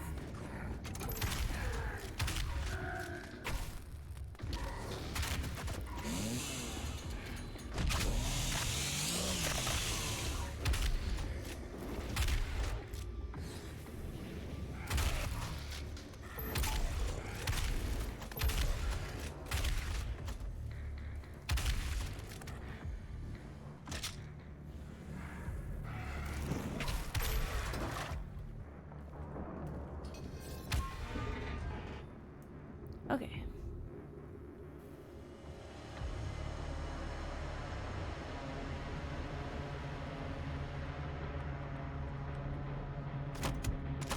Okay, that's mods.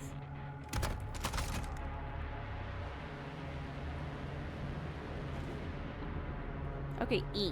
E. E seems to be it.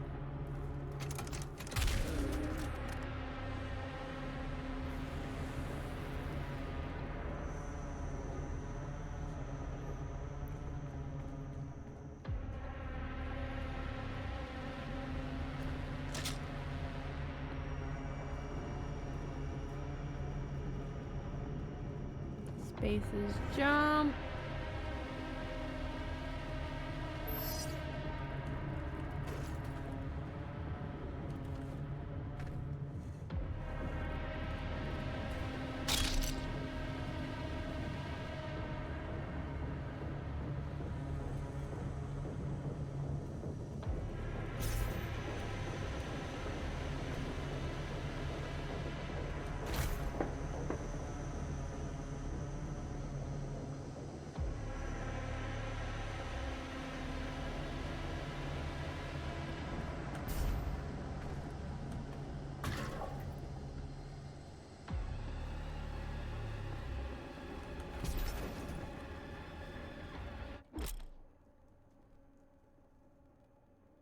Q or I don't know what that is.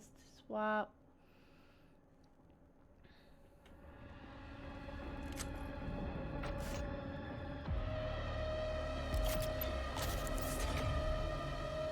Heavy cannon.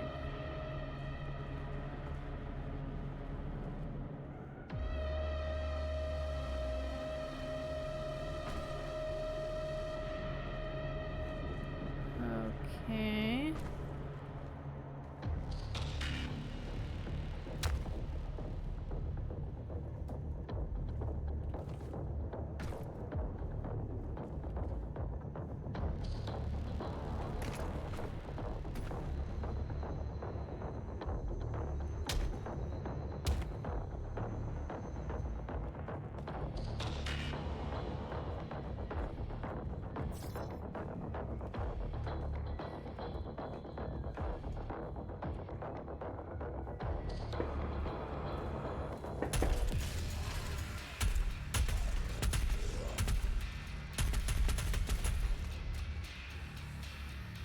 think I'm getting it. It's a lot easier with the keyboards.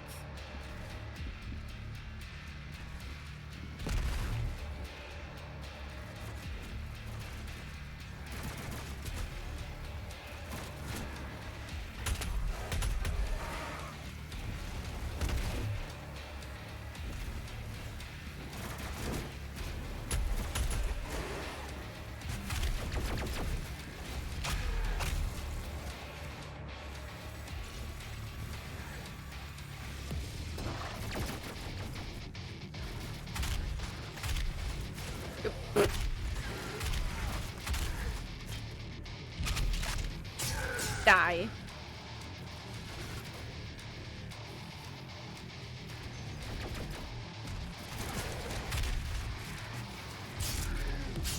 You ain't got no legs. Neither do you. Nobody gets legs today.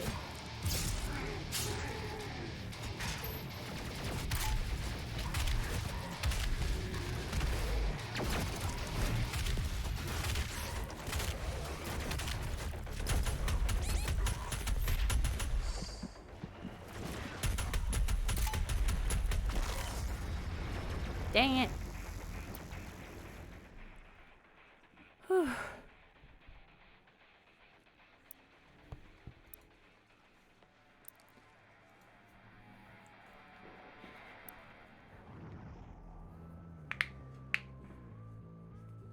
Wonder what horde is.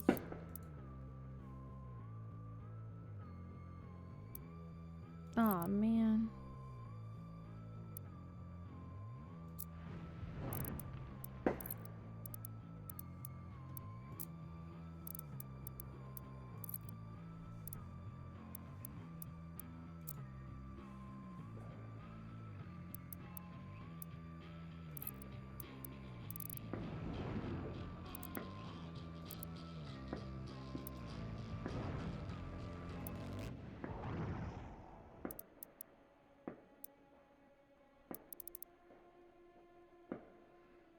The classic.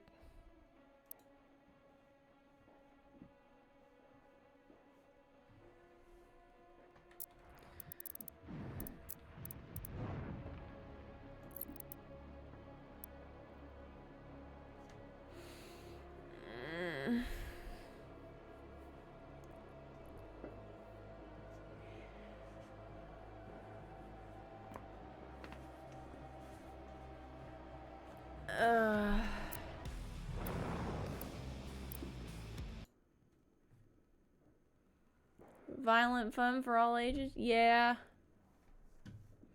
Whew.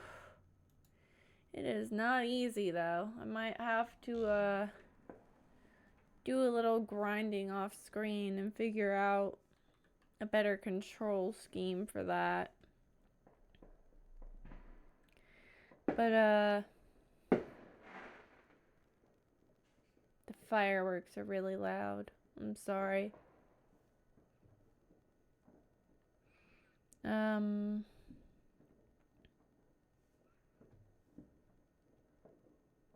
Yeah.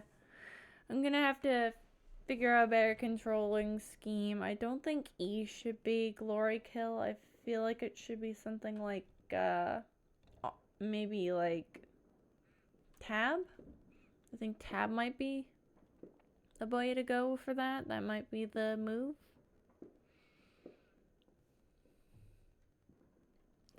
But I think we're done with Doom for right now.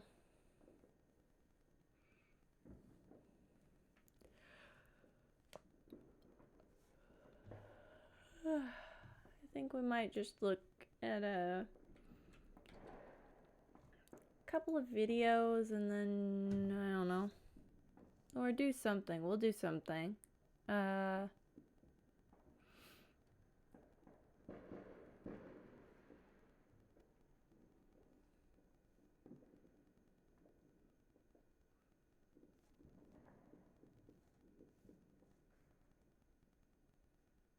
They're loud there too. I figured.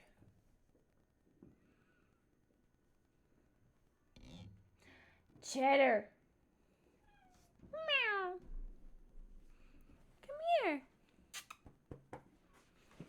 Alright, not. Bye. Stopped in the middle of a video last time? Oh, yeah. We could finish that today, I suppose.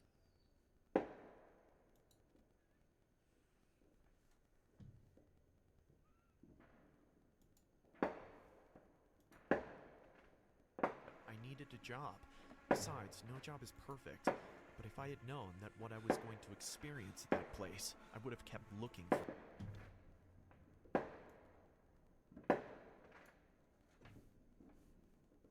for a job. Let me give you a little context first. It all started when overnight a man started coming in every night before the place closed. This guy's His appearance scary. was horrendous. He looked like a homeless man. The man always did the same thing. He would arrive, order a chicken sandwich, and go to the bathroom to eat it. Although he was polite and seemed totally harmless, we were all afraid to say anything to him. He was constantly scratching himself, talking at the table with people who weren't there. His huge eye was shaking almost as much as his Yeah. body. He didn't seem like a bad person, but we were all afraid. One moment.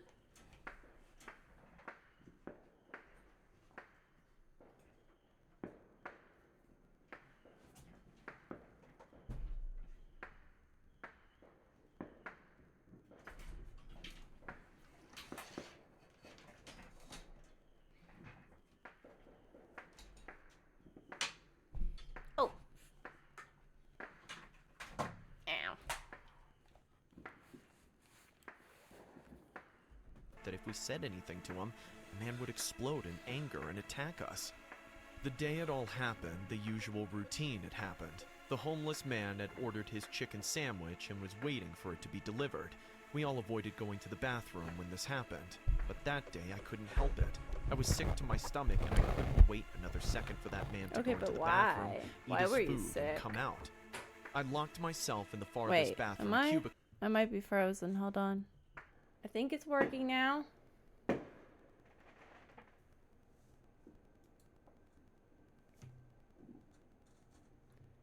Okay, yeah, it's working now.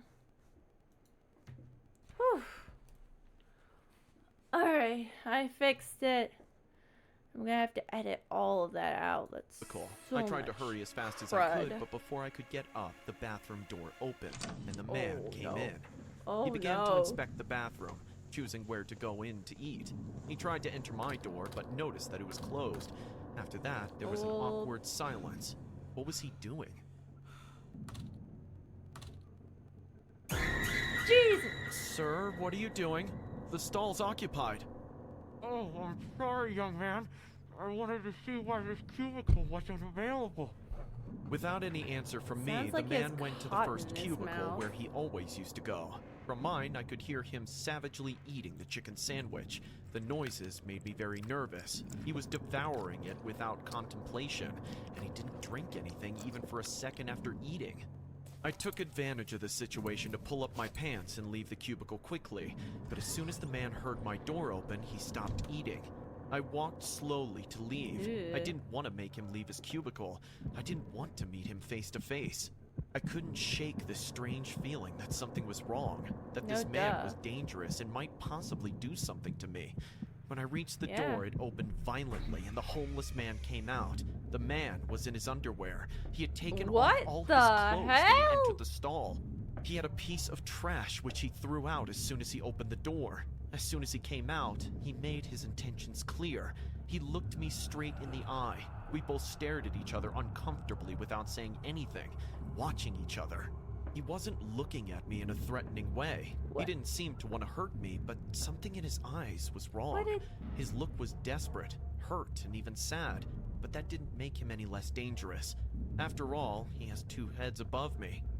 Sir, I'm sorry to bother you, but I think I need your help. What are you the doing without hell? clothes? You know you can't eat in here, right? Yes, I'm really sorry. But you see, I need to. It's the only way I can take off my clothes. And why do you want to take off your clothes? Well, this is the only way I can scratch myself while I eat and get all these damn cockroaches out of my body. Cockroaches in But your there's body. nothing on your skin. Are you blind too? Can't you see me? Don't you see all these cockroaches all over my body? If I take them off, they just come back. They just keep going on and on, eating all my skin. They're gonna eat me alive. It's okay, sir. I apologize. I can see them better now. I'm without my glasses. I'll go get help, okay? I'll come soon with someone who will get all the cockroaches off. Okay. Thank you. Call the cops, call a mental institution. Oh no. Sir, what are you doing? Wait. I need your help. I was just going to look for... No! I need you now! It isn't so much! It isn't so much! I need you to scratch me! I need you to scratch me a lot! Sir, please let go! Help! Someone help me! Please scratch me! Otherwise the cockroaches won't go away! Itchy, itchy, itchy! The situation was interrupted when the two security guards entered the restroom thank along with some other goodness. guys, pushing the two of us out of the door. When we fell, I got up as quickly as I could, but the man was still on the floor, rolling around as if he was on fire. Itchy, scratchy! Itchy, itchy, itchy, itchy! The police soon arrived and took the man away. I didn't report him or press any charges against him as he really didn't have any bad intentions towards me. Shortly afterward, I found out that the man was locked up in a psychiatric hospital as he had Good. schizophrenia. I was told that just as he said, the man thought his Oh my body God, was thank full of hungry goodness. cockroaches that were brutally biting him all the time. After that, we never saw him again. But when I see a cockroach, I think of him, how it would feel to be in his skin, and how, in his desperation, he could have done something to me if I wasn't saved. This story was inspired by a serial killer named Randall What? Saito, who was a psychiatric patient at State Hospital. What? In July of 1979, he killed a 29-year-old random woman named Sandra Yamashiro at Ala Moana Center. Her body, stabbed and shot, was found in her car. What the 2 heck? years later, Randall was acquitted by reason of insanity. Saito Of course. escaped State Hospital in 2017 by taking a cab using a fake ID and later was arrested in California. My ex-girlfriend always called me a cheapskate, but I never thought Really? such a thing could almost get me killed. It all started when I got this new apartment downtown. The place was great. I fell in love with it the moment I saw it. But the problem was that after I made the down payment, I didn't really have much for anything else. The house came with a few pieces of furniture, but it still Right. needed some important things like a bed, a couch, a television, you know. So, I decided to ask my buddy Matt for some help. He was more than happy to oblige, but he didn't have any money either. He told me how his dad bought a pickup truck from some random guy on Craigslist. Oh From boy. what he said, the truck came at a steal price and was still in pretty decent shape when it arrived. I had never really bought anything off Craigslist, but it was worth a shot. Later that day, I signed up. I typed the keyword home appliances into the search menu and then pressed the search button. I got an instant hit.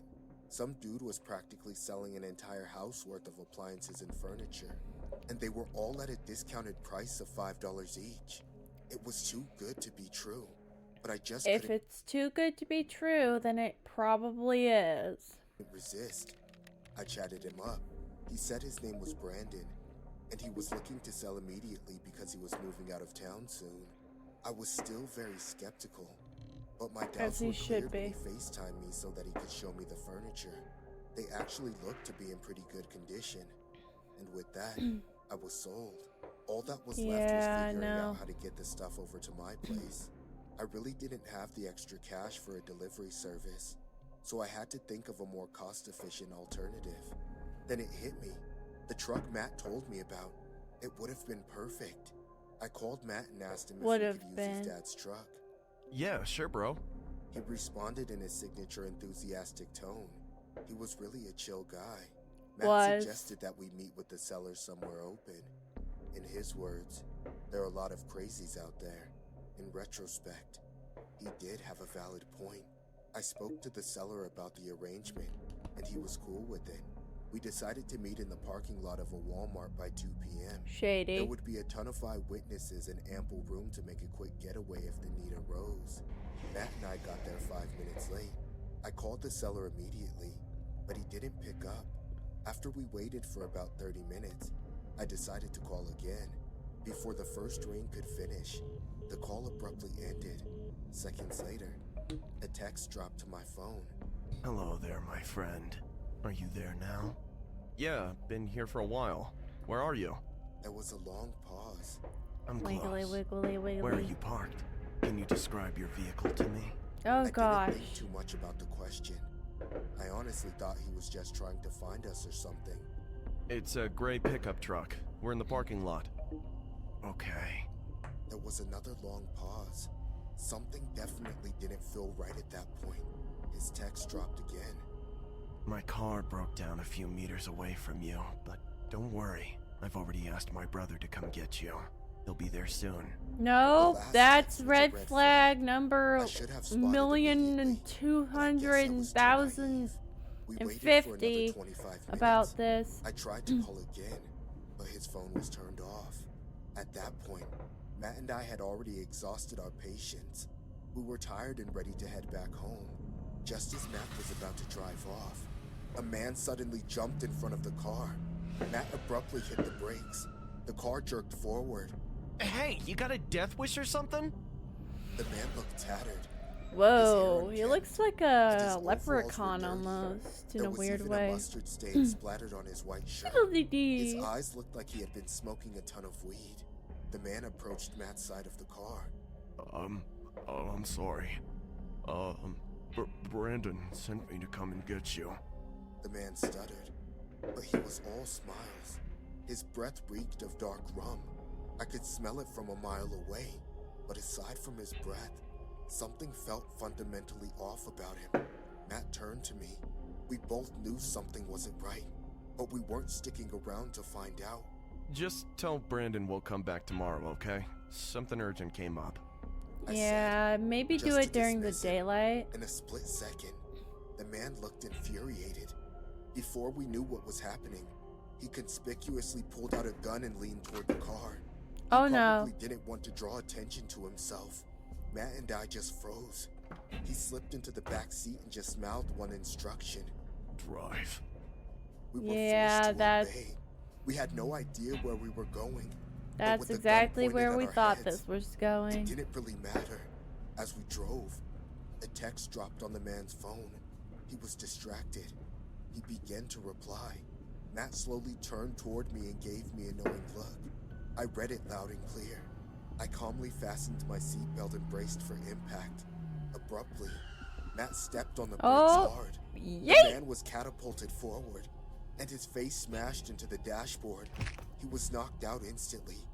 I quickly pried Grab the out gun? of his hands.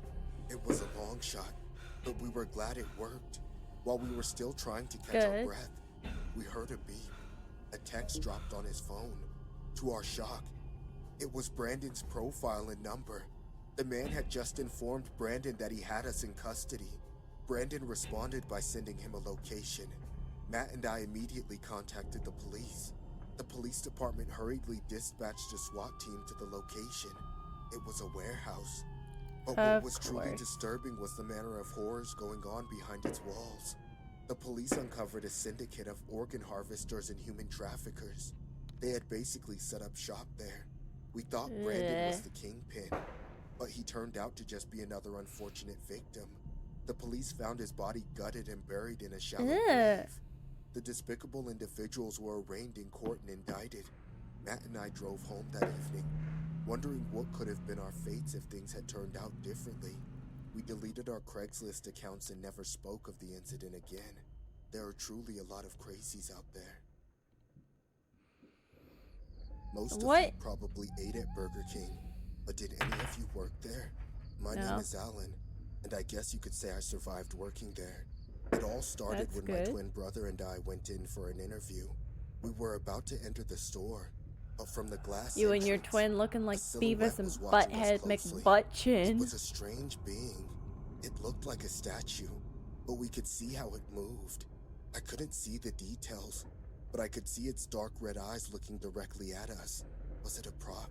As soon as we entered the store, I quickly looked in the direction of where we were being watched, but there was nothing there.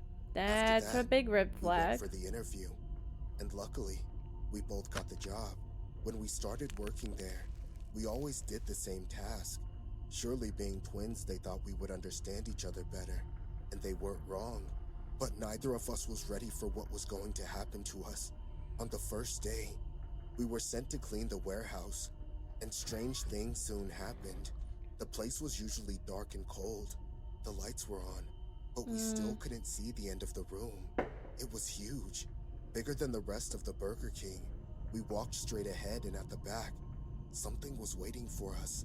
The same silhouette that was watching us from the window in our interview was now standing in the distance, walking towards us. Its deformed black face was terrifying. What It was is something that? from another world. It looked like a demon that had come up from hell itself to get us.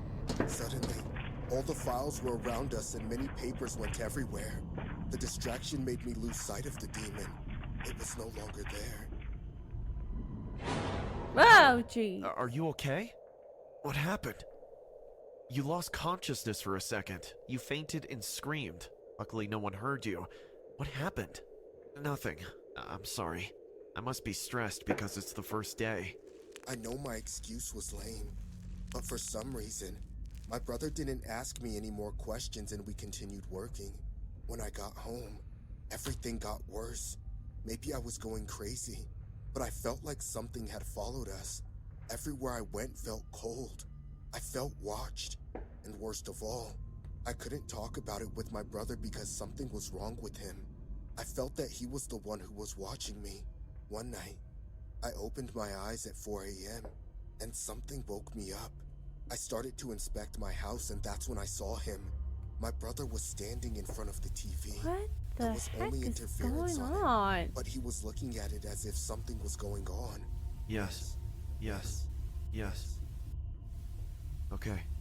Had my brother gone crazy? At that moment, I realized something else. My brother wasn't standing on anything. He was floating.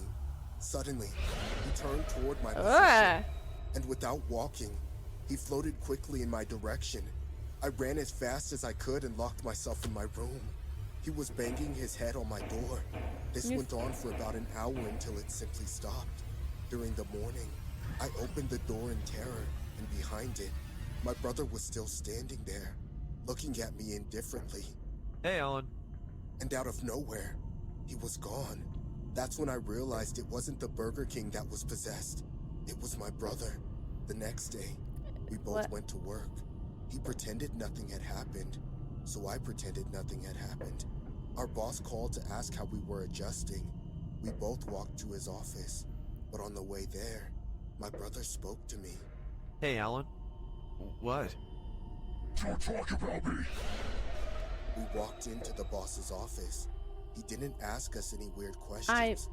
He asked me how we liked working in the kitchen, if we were comfortable at the Burger King, and a few other questions. Before we left, I dared to ask him a question, disobeying my brother. Hey, boss. Do you mind if my brother and I work separately? We always have to do the same task. Excuse me? What brother? My brother. The one sitting next to me. Is this some kind of joke? There's no one next he's to you. dead. And in the interview, you told me you had no brothers. Confused, I turned around and saw my brother. He was smiling in a macabre way. His face was completely deformed and his eyes were bloodshot. He had a grin from ear to ear. Behind him, peeking out of his back, was the black demon I had seen earlier. He was smiling as he pulled out his long tongue that went like a tube into my brother's ear. I told you not to mention me. Suddenly, my brother stood up and with abysmal force, he picked me up and threw me against the wall. He started walking in my direction with the demon behind, still spying on me Is over his any shoulder. of this actually Hey, happening? what's going on? Are you alright? My boss couldn't see my brother. Did he hypnotize him? Is he invisible? You still don't get it, Alan. I am not invisible, and I didn't hypnotize anyone. How did he know what I was thinking? Did I speak out loud without realizing it? No, I know everything you're thinking, Alan. You still don't get it. You don't have any brothers, dummy. You're the one who's possessed. What? What? the- Security! Come immediately! And that's the end of my work experience at Burger King, and possibly any other. I still don't know if I'm really possessed or if I've just gone crazy. Sometimes I wake up during the night laughing out loud, and when I look out the window, I see the demon walking around outside my room. I know think he the could guy's come in just whenever he crazy. wants, but he likes to provoke me, to make fun of me. I don't think I'll ever get out of here, but on second thought, maybe that's for the best. Yeah, I think you need to be Hey guys, kept away my name is from Alan, people. and let me tell you, I'm a big pizza fanatic. I like to try every flavor you can possibly imagine, whether it's exotic or not. If there's pizza, I'll be there. Anyway, every time a new pizza place opens, I go there to buy it. Do you know why? Because I'm terrified of pizza deliveries.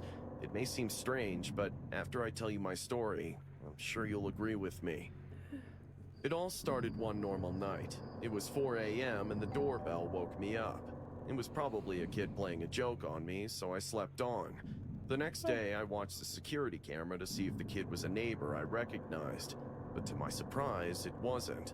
The person who had rung my doorbell was a pizza delivery guy. Oh, I've But seen he this was one no before. ordinary pizza delivery guy. Something was wrong with him. The man had no lips. His teeth were crooked and rotten, and his mouth was huge. But what scared me the most was the look on his face. The person knew where the security camera was, and I felt that when I looked at him. He looked me straight in the eyes. Ugh. Pizza delivery. After those short but terrifying words, the man dropped off the pizza and left. When I went to check my front door, the pizza was still there. I had the audacity to open it, and when I did, I almost threw up. The pizza was rotten, full of maggots and bugs. I threw it in the trash and saved the video just Nicely in case. animated bugs, by From the that way. day on, the nightmare started to repeat itself. Every day at dawn, this man would ring my doorbell, and after saying pizza delivery, he would just leave. I called the police several times, and once they even arrested him, but they let him go very quickly. Why would they arrest him? For bringing me a pizza? The only option I had was to confront him, but to tell you harassment, the truth, I was guess? scared to death. This man was scary, and I didn't know what he was capable of. I let everything take its natural course until one day, I discovered that if you don't take care of these things, they will take care of you. Oh, This boy. was a Saturday night. My wife had taken our children to their grandparents' house where they would spend the weekend. I was alone in the house, or so I thought. I was about to leave the bathroom when suddenly, in the bathtub, I saw something that caught my attention. It was a slice of rotten pizza, and to make it even worse, the pizza was hot. Someone had left it here recently. Upon my discovery, I noticed eyes watching me from the dining room. I ran to the bathroom door and the invader came rushing in, but I managed to close the door first. Okay. On the other side, the violent knocking was not long in coming. This person was desperate to get into the bathroom. I didn't know what he wanted or what he could do to me, but I definitely didn't want to find out. Blech. Seconds, minutes, and hours passed. I wanted to get out of the bathroom and try to escape, but I knew that if I did, this man could catch me. I listened as footsteps headed looks towards like the you dining have a room window door, in your the only bathroom. way Why out not of my escape house. through the window? That's when I came up with a plan. Open the door, run to the kitchen, grab my cell phone, and hide in the bathroom again. That way I could call the police and save myself. I opened the door and started to run, but something stopped me.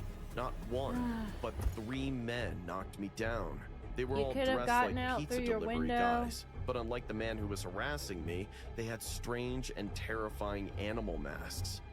From the dining room came the man who, without the mask, was scarier than any other. The man who visited me at night. Please don't do anything to me. All my money is in my mattress. It has a lock on the side of the wall. Take everything. After a signal from the stalker's head, all the delivery guys with masks started to destroy my house. They pulled out drawers, broke the furniture, and threw any papers everywhere. It was as if they were looking for something, but they didn't really stop to look at anything. At the same time, the unmasked man came towards me with a pizza box while two of the other masked men were holding me. Without warning, the man started shoving rotten pizza into my mouth. Ew. I could feel the worms, the bugs, and the rotten cheese all over my tongue at the same time. I wanted to vomit, but before I could get anything out of my mouth, the unmasked man put his foot in my mouth so I couldn't spit out the food. Come on, I thought you liked pizza. With all my strength, I managed to free my right arm, and grabbing my attacker's foot, I pulled him back and he fell. I hit the man holding my other arm and ran as fast away from my house as I could. In just a few seconds, the men were already catching up to me. One lunged at me and grabbed my feet, while the other three grabbed my arms and ran. As the four men held me outside my house, the unmasked man approached me with a screwdriver that he pulled out of his pocket. The man sat on top of me and began to rub the tool in the center of my chest, indicating that this is where he was going to stick it. Please, don't hurt me. I haven't done anything to you. I have a wife and children that I love. They won't know what to do without me. Please stop. Ignoring me, the man raised the screwdriver, ready to attack me, but he never did. The man stopped completely, not because of my speech, but because behind him several policemen were pointing their guns at him. Once they were all arrested, I learned that my neighbors saw the men entering my house and immediately called the police. Under heavy interrogation, the unmasked men confessed that they were not really delivery guys, but had been hired to kill me. The whole show with the pizza and the disguises were a ruse to make the police think that I was killed by psychopaths or members of some strange cult. Shortly after, they also confessed that it was my wife who had ordered the hit. She never went to see her parents, but to her lover instead. She hoped that after I had been killed, she could keep the house and live with another man. Today, we're on trial, and I'm about to win. Nowadays, I live a quiet life with my children, and we're all pizza fanatics. But as I told you before, from that day on, I'm always going to pick it up on my own, lest I run into the wrong delivery guy. Okay, but that wasn't really a delivery guy now, was it? That was some crazy hitman that your wife hired to kill you. Like, that is such a leap in logic. Oh, I'm tired of my husband. I'll hire somebody to kill him and stage all of it to look like some kind of, some lipless hitman. And I'll stage it to look like some kind of crazy cult or robbery gone wrong or something. That is so needlessly complicated.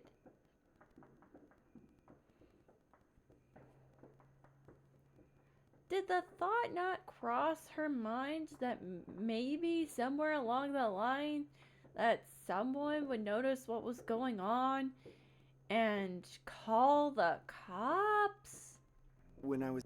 Like, did that thought never occur to her? Because if not, then sheesh. I was 8 years old. My parents took in someone named Julio as a foster kid. I think my parents got greedy and wanted to turn foster care into a profitable business or something, because they hardly did any background checks on the kids they sheltered. I remember the day Julio arrived at my house. He was small for Reagan his age, from skinny, but had a big head and messy hair. He also had some cuts and The bruises on his Exorcist. face, so he'd definitely seen some bad days. He wore an oversized tattered jacket which smelled terrible. Of all the kids to come to my house, he looked the most defeated, yet strangely suspicious. Boop. I've never known what happened with Julio's parents or why he was brought into foster care, but it couldn't have been good for sure. He killed him, I probably. went to shake his hand. Welcome, Julio. I'm Andy. He eyed me from top to bottom without blinking once, and then walked away. My dad snapped, seeing his don't care attitude, and screamed. Hey, you get back here right now! My son speaks to you, you answer, understand? He was putting Julio in his place, at least from his perspective. You are nothing in this house compared to our son. Got it? Dad, I told him, leave him alone. Julio cut me off. No, he's right. I'm sorry. Suddenly his demeanor changed, as though he knew this was precisely what he should say to keep my father quiet. Looks like you're a smart boy. Come, I'll show you your room. Julio and I shared a room. My parents Bad bunk call. beds to save space. I slept at the top and Julio slept at the bottom. Very bad That night call. after dinner, I went to bed early. Julio just sat near the window, just watching the empty streets. I fell asleep, but was interrupted by a sudden sound. It was this clipping sound, not too loud, but hammering. I opened my eyes and saw a pair of eyes behind my face. Blech. I could tell it was Julio. He was climbing up the bunk ladder just enough to reveal the top of his head. His cold eyes gave me the creeps. Julio, do you need anything? I wanted to ask you a question, Andy. What do you do when you can't sleep? I don't know. Try to divert my mind, I guess? We aren't that different then. He climbed up slowly and Ew. sat on my bed next to my legs. Crawls You like a see how I spider. divert my mind? Julio started biting his nails. The clipping sound that his teeth made while ripping off every last bite of his fingernails made my skin crawl. He Nail then showed biting me is his an hands. unhealthy Each habit. finger was covered with a red rash, and the skin around the nails didn't look good. They were swollen and filled with pus. Oh my God, you must be in pain. You don't know anything about pain. You're just a stupid boy who got lucky. He went back to his bed, terrorizing me the entire night. The more time I spent with Julio, the more I realized he wasn't a normal kid. There's a dark side in Julio which he hides from the world. One afternoon, I Not very happened to well. come home early from school. I called out to my mom. I'm taking a shower, honey. There's pasta for you in the fridge. Have at it and give some to Julio as well. Julio? I ran to my room, but Julio wasn't there. I figured he must be in the backyard, so I checked there next. Outside, Julio was standing on a cardboard box, staring into my mom's bathroom. Eh. There was a sick smile on his face that I'll never forget. I wanted to scream at him, but something choked me out. Maybe it was fear, or maybe it was the loss of innocence upon realizing what Julio was up to. Suddenly, he noticed me and his smile faded. An angry expression took over and he got down from the box. He walked right back into the house without any regret. It was like he was doing something important and I had ruined it all. I followed him back to my room. I wanted to punch him in the face. You sick freak out! Shh! I think your mom's coming. My mom came to our room with a fresh towel wrapped around her head, wearing a bathrobe. I forgot to tell you guys. Your dad and I will be going out for dinner tonight. Oh You two no. better behave and stay at home. Sure, Mrs. Vermont. Have a good time with your husband. He had that same creepy smile from before. I felt so dirty around him. How could an 11-year-old be so distorted, so rotten? I thought he was That 8. night, my parents left and Julio got busy watching movies in the living room. That's when I took the chance. The only thing he brought with him was an old tattered suitcase. He kept it under the bed and guarded it with his life. I tiptoed back to my room, taking this perfect opportunity to go through his stuff. There were a few old t-shirts, a pair of trousers, and a small notebook. As I opened the notebook, my palms got sweaty. I found two $50 bills inside the notebook and a hospital ID. The name of the hospital was Serene Mental Of Institution, course. with a mugshot of Julio looking more evil than ever. His date of birth was April 22nd, 1990, making him at least 23 to 24 years old. Ugh. And under the patient status, he was labeled as extremely violent. My throat went dry and I could barely breathe. The foster kid whom my parents brought home is a full-grown adult. He only looks like a child. I looked out to the living room. Julio was still sitting on the couch watching TV. I locked the door of my room and called my parents. They told me to sit tight and that they'd be home soon with the cops. Suddenly, the doorknob started Oh twisting, no. followed by Julio's voice.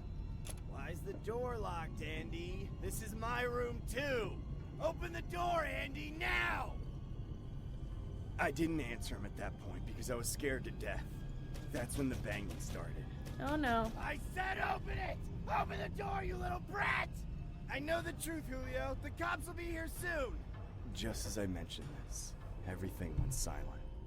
A few seconds later, Julio passed a handwritten note through the gap under the door, and I heard his footsteps running away. This is what he wrote. You know, there's a lot more like me. Never stop for gas at night. There's a reason why that saying exists. I'm Brenda, and I was coming home from a party last Sunday. My friend lived on the outskirts of town, and I ended up staying late. My friend told me to crash at his place, but I refused as I had to go home to my dog. Driving down the long, empty highway surrounded by vast fields in the middle of the night felt like quite a stress reliever. I rolled down the window and let the air brush across my face. As I went to turn on the music, I saw that I was running out of gas. When I reached the gas station, I found it completely empty. The blinking light of the small snack store hinted that it was open.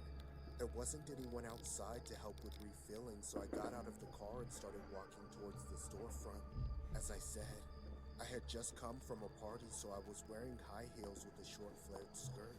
The ambience was so quiet that when I walked, my footsteps echoed into the night. I mean, they would usually anyway. Suddenly, I saw movement in a dark corner and I stopped. Someone was standing right next to the store, but he kind of hid himself in a shadow. It was a man. Excuse me? Are you going to help me refill my car? I would love to do that for you. Run! The man came into the light, revealing his appearance. He had a box-shaped face and his eyes were creepy. He had long, thin hair that gave him a messed-up appearance. He wore a dingy blue jumpsuit and was holding a big crowbar in one hand. Are you the owner of this place? Yes, and I'm at your service. Should I call you ma'am? He tilted his neck while laughing uncomfortably. His eyes never blinked and they were fixated on me like magnets. By this point, I was extremely creeped out. So I turned and started walking back to my car. I was hoping to get the job done and set out on the road as soon as possible. The man walked behind me. Even with my back turned, I could tell he was grinning at me the entire time. As soon as I reached my car, I went to open the door and the man suddenly picked up speed and pushed the door closed, stopping me from getting in. I can't let you get in before I'm done filling your tank. What? Why? I've never heard of such a thing. I moved away from him in fear while pelting him with my questions. What if you drive off without even paying me, huh? Are you crazy? Get away from my car. I'll get a refill somewhere else. But the next one is miles away. What if you run out of gas? That's this guy also none of your looks concern, like mister. I can... the cowardler. What? My name is character. Patrick. He scratched his back with the crowbar and again tilted his head to one side, giving me a top-to-bottom stare. Now I felt a cold shiver race down my spine. His body language seemed threatening. He did look like he would lunge at me any time with that gigantic metal tool, so I remained quiet. The man started filling the tank. Whatever he did, he didn't take his eyes off of me once, and that smile stretched his face, growing bigger by the second. You're good to go now. Saying this, he backed off from my car. I unlocked the car doors and jumped back in. A little ray of hope that the guy might just be creepy, and not some psycho killer had just started to rise in my heart. When I noticed a hand waving at me from inside the store. The hand was at ground level and trying its best to grab the handle, but then it dropped. It took me a second to realize that whoever that hand belonged to was probably lying on the floor of that store. The man suddenly snapped his fingers right in front of my face. Hello, what about my money? Yeah, sure. I searched through my wallet and the man suspiciously looked behind him. He didn't realize that I had seen the hand. He looked back at me. The evil smile was long gone and a confused face watched me instead. After handing him the money, he turned around and started walking back to the store. Now that he had his back faced towards me, I saw his dirty white t-shirt. There were 2 smeared stripes, which at first looked like red paint, but then the horror jolted me. Do you need anything else? He again turned and yelled. I could sense anxiety in his voice. He just wanted me to leave, and I now knew why. I started the engine and drove away. The man stopped and watched me leave. When I was out of his sight, I pulled over to call 911, but it would take time for the cops to arrive. So I grabbed a small tire iron from the trunk of my car and took off my heels. I ran back to the gas station, but this time, I snuck towards it from the other side. Good. I reached the outside of the window and peeked into the store. The man was standing inside and talking to someone. Once I heard what he was saying, my blood turned to ice. Well, looks like you ain't as lucky as her. God is great. Now, let's finish what we started, shall we? No! No! I saw the man raising his crowbar, aiming for a woman lying on the ground. I smashed the window with my tire iron, breaking it into pieces. Stop! You? I shouldn't have let you go in the first place. He ran to the exit to catch What me, is but the his girl lying deal? on the floor bit his leg. You witches! This is why you all need to be punished. I quickly vaulted from the window ledge and bashed him on the head with my That's tire what's iron. wrong with him. He was knocked unconscious almost immediately. Oh, good. The cops arrived and took him away. He was cursing me the entire time. The girl who I saved was Nina. She too had stopped for gas on the way home, and this crazy gas station owner planned to make her his victim. When I first saw him, he was hiding Nina's scooter at the back of the gas station to avoid any suspicion. But thank God I was there in time. Otherwise, who knows what would have happened to her. He probably would have killed her.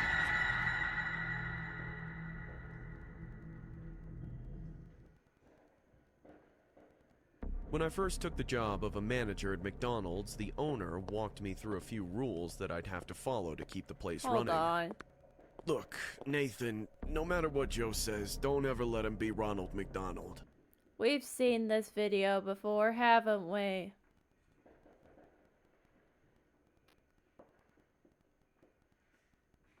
It is awful. Let's just go ahead and skip that one. Mr. Bates was at Julie's office. He came to our foster home to adopt a son. Julie was a good foster mother, and I loved being with her and my foster cousins. So suddenly getting your life turned 180 degrees caused me a lot of trouble. And that's Looks where the like story began. Shaggy Mr. mixed Bates with and his Freaky wife lived in the Fred. countryside, close to the mountains, and they wanted nothing more than to complete their family. So, I reluctantly said goodbye to my old family and moved into this big house in a remote area to live with my new one. The house was even bigger inside. Mr. Bates was holding my trunk and we walked up to a room. Bates? The Like door was Norman closed. Bates? Mr. Bates knocked on it and the woman in a feeble Or voice the Bates replied, Hotel? Come right in, dear. It was my first time meeting my new mom, so I was nervous. I looked at Mr. Bates and he gave me a weird smile. Go ahead, open the door. We went in. The first thing I noticed was the damp ceiling filling the room with a musty smell. Then my eyes went to the corner. There sat a skinny woman in a pale yellow dress by the window. The wind from Her the eyes window are made bugging her and- hair dangle. Come here. Don't be afraid. I got closer to her. No. She stretched her Very arms out to me, afraid. but I hesitated. Don't be afraid, Billy. Come to Mommy. Honey, his name is Joshua. Oh, yes. My brain. Sit down here, Joshua. This is your new home. I sat down Her and she eyes watched are me with an uncomfortable smile. Her eyes were wide like a night owl. And then Mr. Bates came and sat beside me. He kept his hand on my shoulder and said, You will have no problem here, Joshua. We can give you everything. But in return, We want you to be our son. I looked at him with teary eyes, thinking how lucky I was all of the sudden.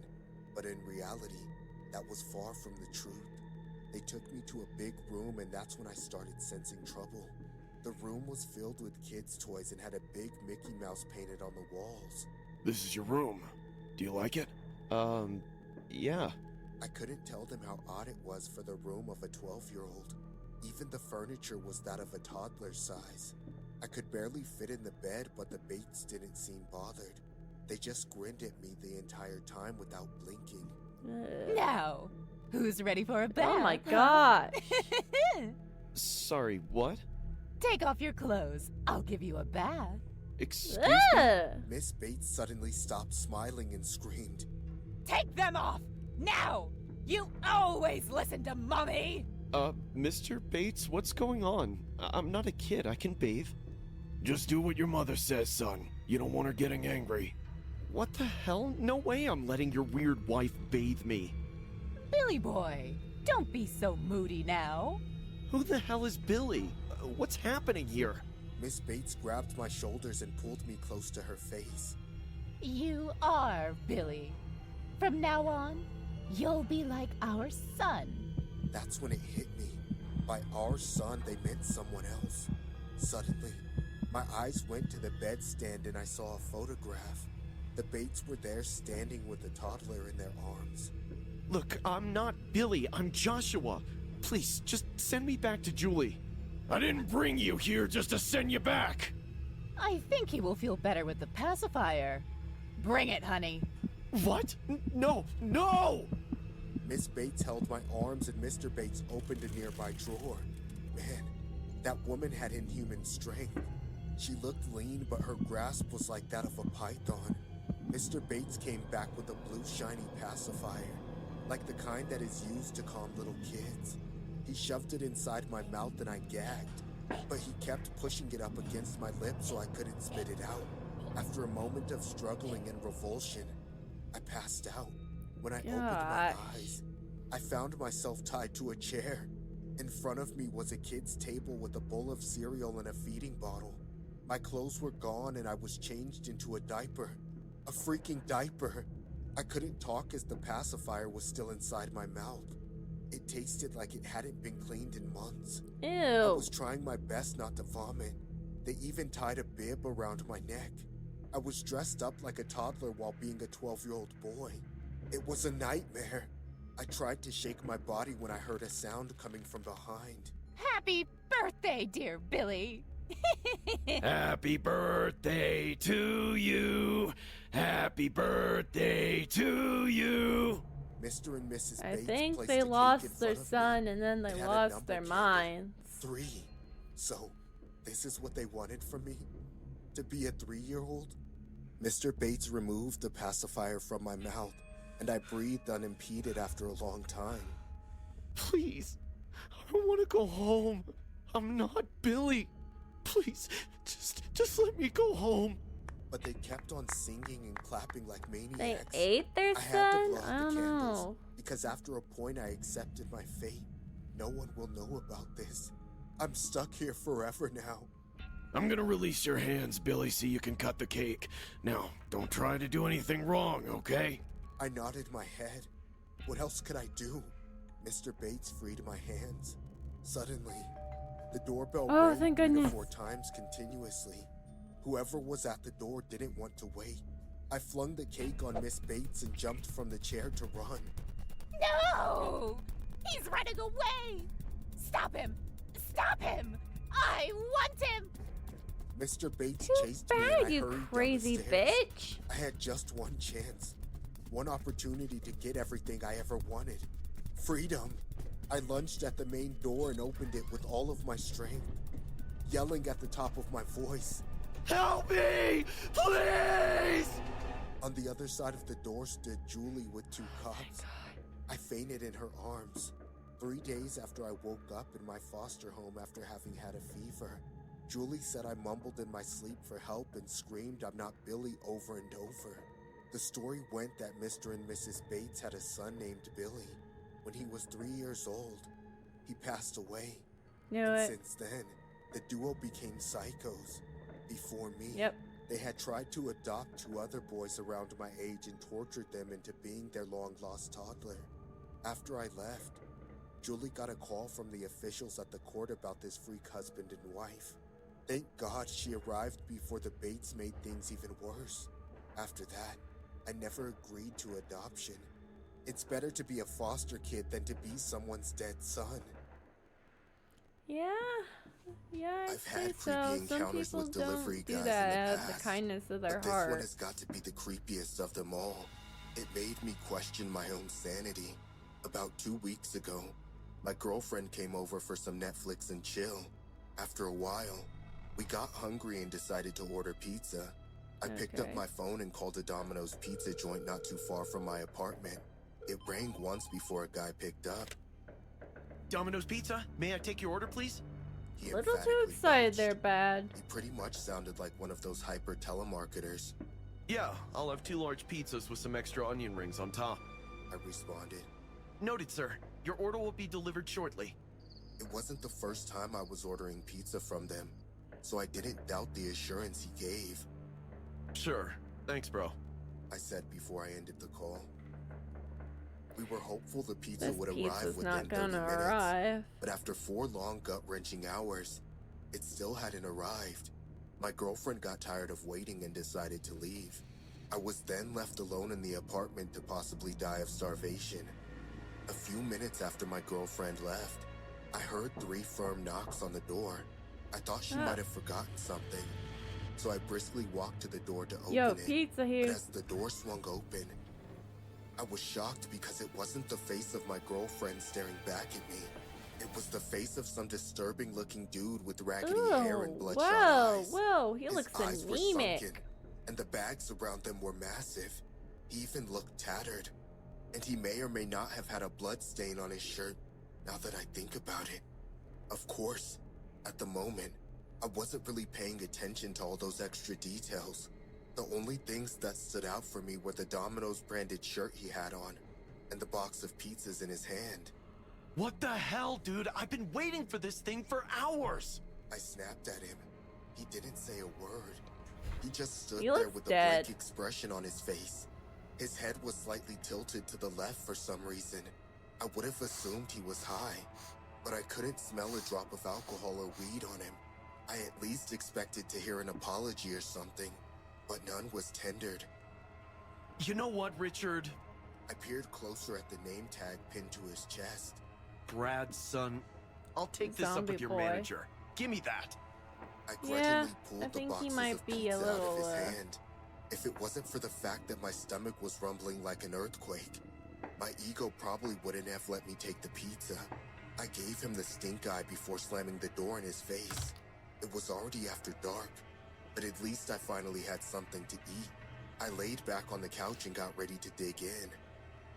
But as I flipped one of the boxes open, I met another shocker. One of the pizza slices had a huge chunk bitten out of it. I was livid. I felt like breaking a baseball bat over that guy's head, or running him over with a car.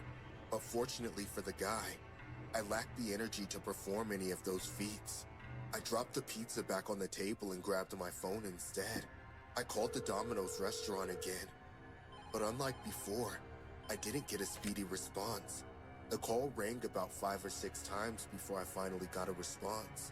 Hello, this is Domino's. How may I help you? This He was time, fat. His the face voice looks on the like a other side fish sounded for more some mature reason. and It makes calm. me think of a fish Yeah, or can a you please Family Guy transfer me character. to the manager? I'd like to speak to him about my order and the delivery service I received. I'm the manager. What's the problem? The man asked. My pizza was delivered 4 hours late, and it looked like some douchebag had eaten out of it. Oh, that's terrible. Did you get the name of your delivery guy? The manager asked. Yes, his name was Richard Bradson. The call line suddenly went cold. I could hear him breathing on the other side, but he wasn't saying anything. Hello? Are you still there? I asked. Yeah, I'm here. I'm here. His voice abruptly began to sound jittery and Oh, nervous. he died. I could immediately tell something was wrong. When did you receive this delivery? The manager asked. At about 8:27 p.m. this evening. I responded. The line went cold again. I was tempted to ask if there was a problem. but I just decided to wait for his response. I grabbed a piece of pizza so I could calm my raging stomach while I waited. Eventually, he responded with a stern tone. I'm afraid that's impossible, son. Richard Bradson is dead. Instantly, I felt a cold chill run down my spine. Maybe he was playing a prank or just trying to pull my leg. I wondered. That's ridiculous. I just saw him like 3 minutes ago. I asserted. I don't know what to tell you, son, but it's all over the news. You can go see for yourself. He died in a freak car accident earlier this afternoon. He had never missed an order up until today. It's just tragic, really. He was... While the manager was still speaking, I slowly lowered my phone onto the couch and tuned to the news channel.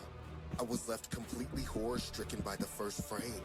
Pictures of the same guy who was standing in front of my door minutes ago were all over the news. He and 3 others were involved in a crash. He had been declared deceased. I felt like I was losing my mind.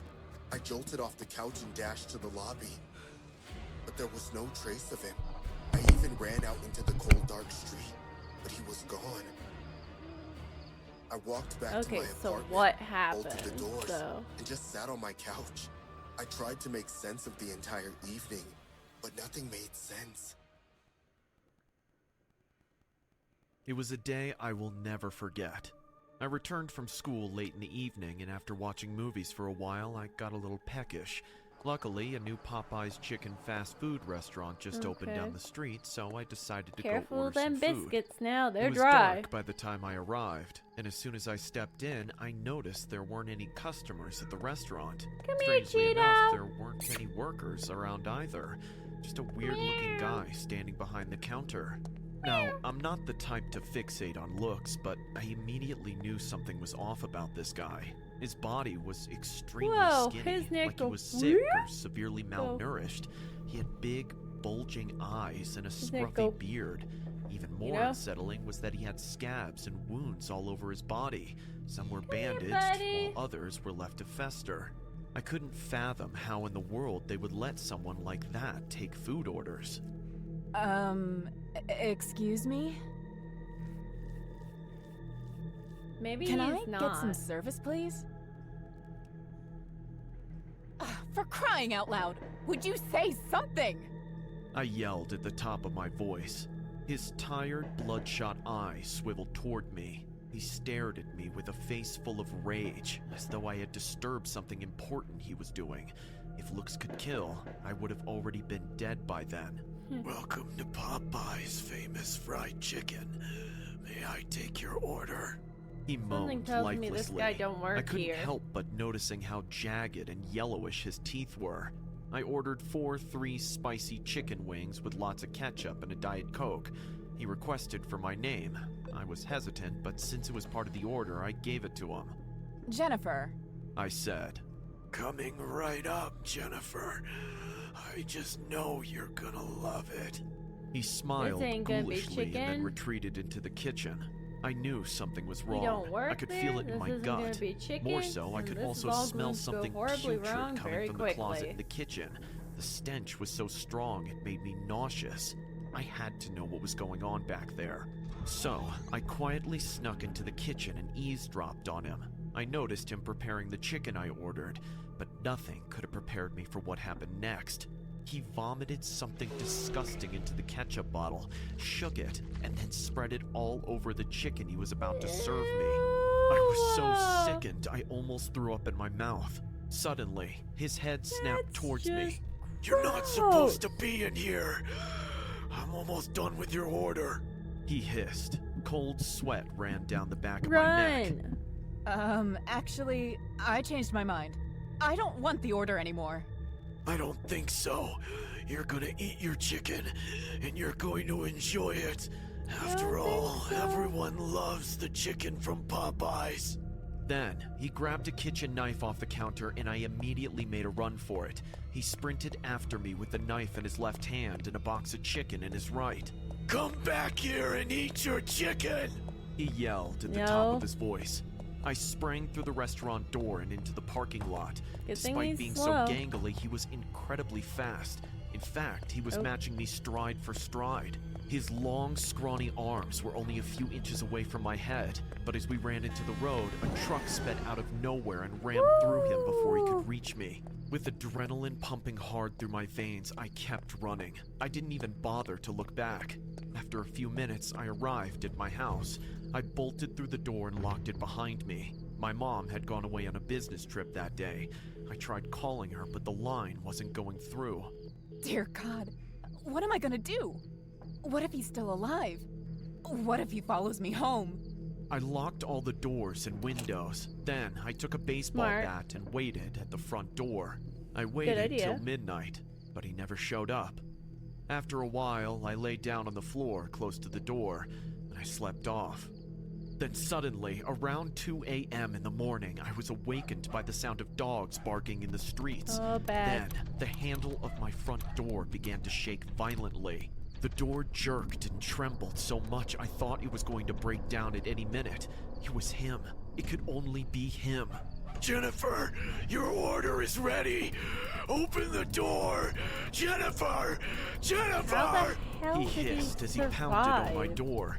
Immediately, I took the phone and called the police. Come quickly. There's a crazy guy at my house, and he's got a knife. Yes, 113 Woodrow Street. Please, hurry! While the call was going on, he started hacking at my door with the kitchen knife. My heart raced as I saw the knife slide in and out of the frail wooden door. Leave me alone! I cried, Frail wooden but that door. didn't stop him. Suddenly, I heard the sounds of police sirens from a thank goodness. distance, and the door stopped moving. I heaved a sigh of relief. It was finally over. When I opened the door, the man was no longer there. All that was left was a box of Popeye's chicken with my name written on it. When the police arrived, we drove over to the restaurant. The man wasn't there anymore.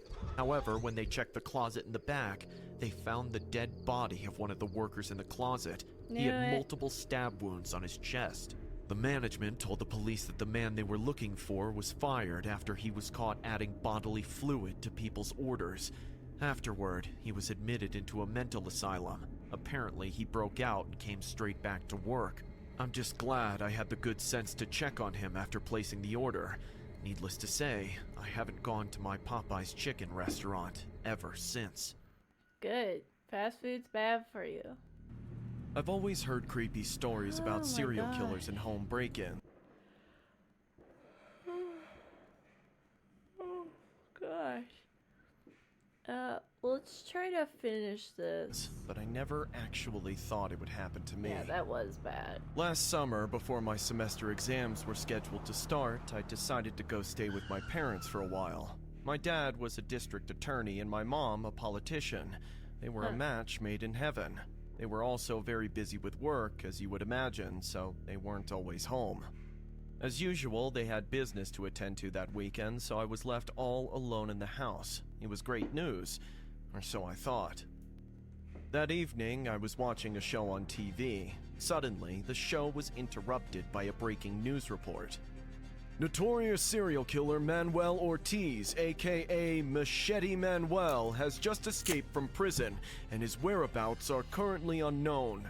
Residents are advised to lock their doors and remain within their homes at least till the next morning. The news then went on to show the picture of the psychotic serial killer that had just escaped. Just his looks were enough to make my blood curdle. He had tattoos inked all over his face, neck, and body. He even tattooed his eyeballs deep black to give himself a more demonic look. Platinum-colored grills lined the front of his teeth, and he had self-inflicted scars all over his hands, one for each person he had killed. My throat ran dry and my thoughts ran riot as I imagined the possibility of him coming to our home, especially since my dad was the district attorney that put him away. Of course, that was after he had already killed, dismembered, and mutilated about 30 people with his famous machete.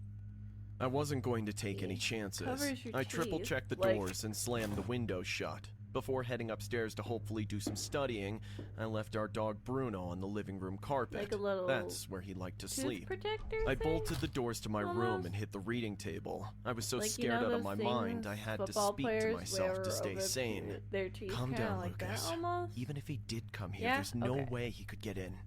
I intended to read throughout the night, but I dozed off 5 minutes I'm after. not going to Later click that on night, that. I was awakened by the sound of water running from a faucet onto a sink. My But drowsy hello, eyes first-time beamed at the chatter alarm clock on the table. of The your time was Balder. 11:35. Crap, I must have left the water running. I would have just ignored the sound, but then I heard frantic barks. Why is Bruno barking? I asked myself as I slowly walked down the stairs, one lethargic stride at a time. My feet felt like sandbags were tied to them, and my vision was blurry. It was a miracle I didn't end up barrel rolling down the stairs. Suddenly, Bruno's barking waned into a whisper, like the moaning of a wounded animal, and then it stopped abruptly. Bruno? Bruno! Here, boy! I whispered as I arrived at the foot of the stairs, but there was no response. At this point, my heart was beating fast, but nothing could have prepared me for what happened next. Suddenly, the lights went out and everything was pitch black. Oh God, what's going on? Right. I whispered to myself as I flipped the light switches repeatedly. Luckily, I had my phone with me, so I turned on its flashlight and then made my way into the living room. Is anyone here? Hello? Bruno, are you there? I yelled out, hoping, begging for this nightmare to just end. Suddenly, I heard the window slam. The jolt it gave me was enough to drive sleep away from my eyes. Is somebody there? Hello? I called out again to no one in particular. Bruno was no longer in the living room. I walked towards the front door, and that was when I saw it. The locks were broken, and the door was wide open. I also noticed that other houses in the neighborhood had lights in them, so someone must have cut the power to my house. I made my way toward the basement door to check our fuse box. I arrived at the fuse box, which was right behind the basement door. I was shocked to find that it had been switched off. I obviously didn't do it, so I had no doubt that there was someone else in the house with me. I flipped the switch and the lights came back on. Oh, thank God, I whispered to myself. But just before I could breathe easy, I looked towards the kitchen, and standing right at the entrance was a man with a machete. A man who, without a doubt, was Machete Manuel. Hola, cabron! I just have one question for you. Is your jefe home? Manuel grunted from across the room with a distinct Hispanic accent. I, however, was so petrified I couldn't say a word. I couldn't even move. Are you deaf or something, pendejo? He barked and then charged towards me. Without thinking, I slammed and locked the basement door and then ran down the stairs. I heard the door shake and quake as Manuel tried to break in. I tripped over something at the foot of the stairs and crashed to the floor. My phone had also fallen out of my hand and the light had gone out. I rose to my feet. The basement was dark, but after a few misplaced slaps across the wall, I was able to hit the light switch. And that's when I saw it. Bruno's lifeless body sprawled on the floor of the stairs. He must have been strangled to death. Bruno! Oh God! Why is this happening? I could still hear his heavy footsteps stomping around upstairs. The microphone. I can't find my phone. Oh God, what am I gonna do? Just then, I noticed the basement window. I quickly crawled through it and then ran over to our neighbor's house. I pounded on his door until he opened up. You gotta help me! The serial killer, he's at my house right now! The neighbor was the head of the neighborhood watch, so gathered a few other men and they went over to my house. Each man was armed with a shotgun and a rifle. When they got there, they found nothing but muddy boot prints and dirt stains. Afterward, they called my parents and the police. Not long after, we moved to a different house. It's been over a year now, and I still find it hard to sleep at night, especially when I remember they still haven't caught him.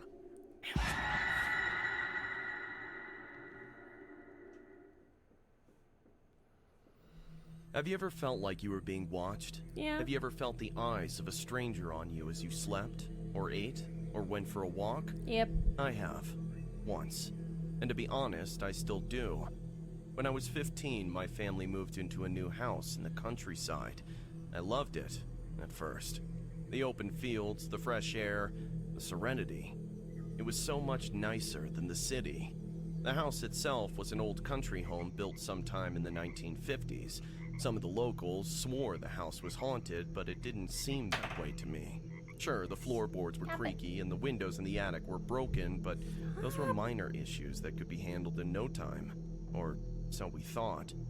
The morning after we moved in, well, things started to take a turn. Dad, we've got mail? Mail? That can't be right. We haven't registered this place as our new mailing address yet. Well, I checked the box yesterday and it was empty, so I'm quite sure that these ones came this morning. Maybe they're addressed to the previous owner. Huh. That wouldn't make sense either. No one's lived in this place for nearly a decade. Let me see those. What in the world? What's wrong?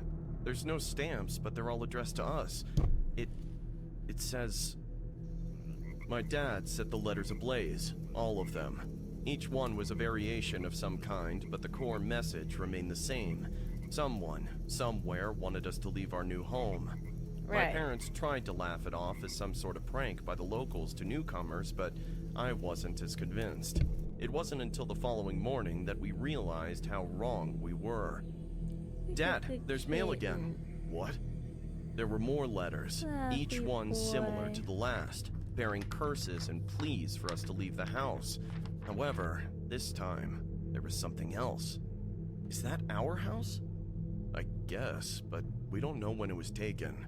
It could have been weeks or years even before we got here. Oh my god. Healy's & Co. That's the name of the moving company that brought our stuff. This picture was taken 2 days ago. We knew now that we had a case on our hands. The person sending the mail was probably a stalker. My dad called the cops, but they were convinced that this was all an elaborate joke that some local kid was playing on them. They assured us they'd look into it, and I guess that eased my parents' worries a bit. Little did we know, the strangeness was just beginning. Over the next few days, the mail kept coming, but we kept ignoring them. We kept trying to pretend everything was normal, like we weren't being watched from a distance by some psychopath. One morning, we found 3 dead rats on our doorstep. Once, a box of blood-stained nails. It was around the same time that I started hearing noises in the house. There were creaks coming through the walls of my bedroom like someone was moving on the other side. The issue was that there was no room on the other side. I told my dad about them, but... You're on edge, son, and that's totally fine. Anyone would be with these letters we've been getting. The police are looking into it. It'll be fine. And besides, this is a pretty old house. The wind can get in the roof and the floorboards. Not that weird to hear some creaks from time to time. You're right. I guess that makes sense. But I wasn't convinced. Not truly. I knew there was something up, and when the noises didn't stop, I had to check it out for myself. One evening, when my parents weren't home, I placed my ear on the walls and listened for the creaks again. Something was definitely moving behind the wall. I ran down to my dad's garage and picked up a hammer and a crowbar. I moved my shelf aside and pried one of the wall's wooden bars loose. Dad is going to definitely kill me for this. Wait, what the? I grabbed a flashlight and pointed it at the hole I had just opened in my wall. There was a narrow tunnel within, barely wide enough for me to fit, and steep stairs that led down into the unknown. I knew I shouldn't go in. I knew I should wait for my parents or the cops, but my curiosity got the better of me. It was a tight squeeze, but I stepped into it and followed the trail until I arrived at a tiny basement underneath what must have been the living room. What I saw down there made my heart drop. My God, someone's been living here this whole time. Ah. Clever boy.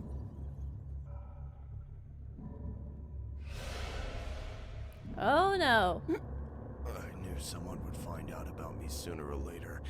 They always do. I just didn't think it'd be so soon. Who are you? What do you want?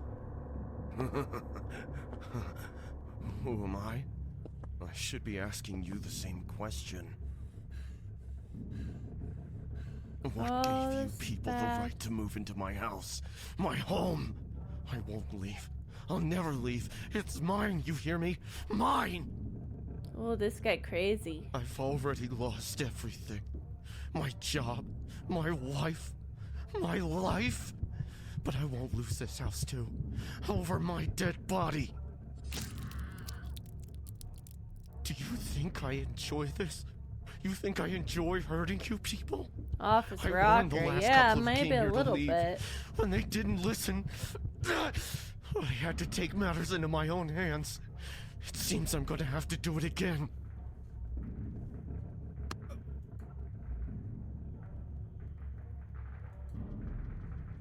You think you can run? You think you can hide? There we I go. will find you!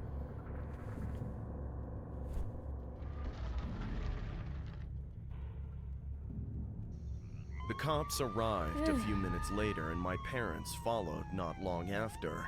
By the time they went down to the secret corridor to the stalker's lair, the man was long gone. They found out that the tunnel led out to an old shed out back, and that was how he managed to get in and out without noticing.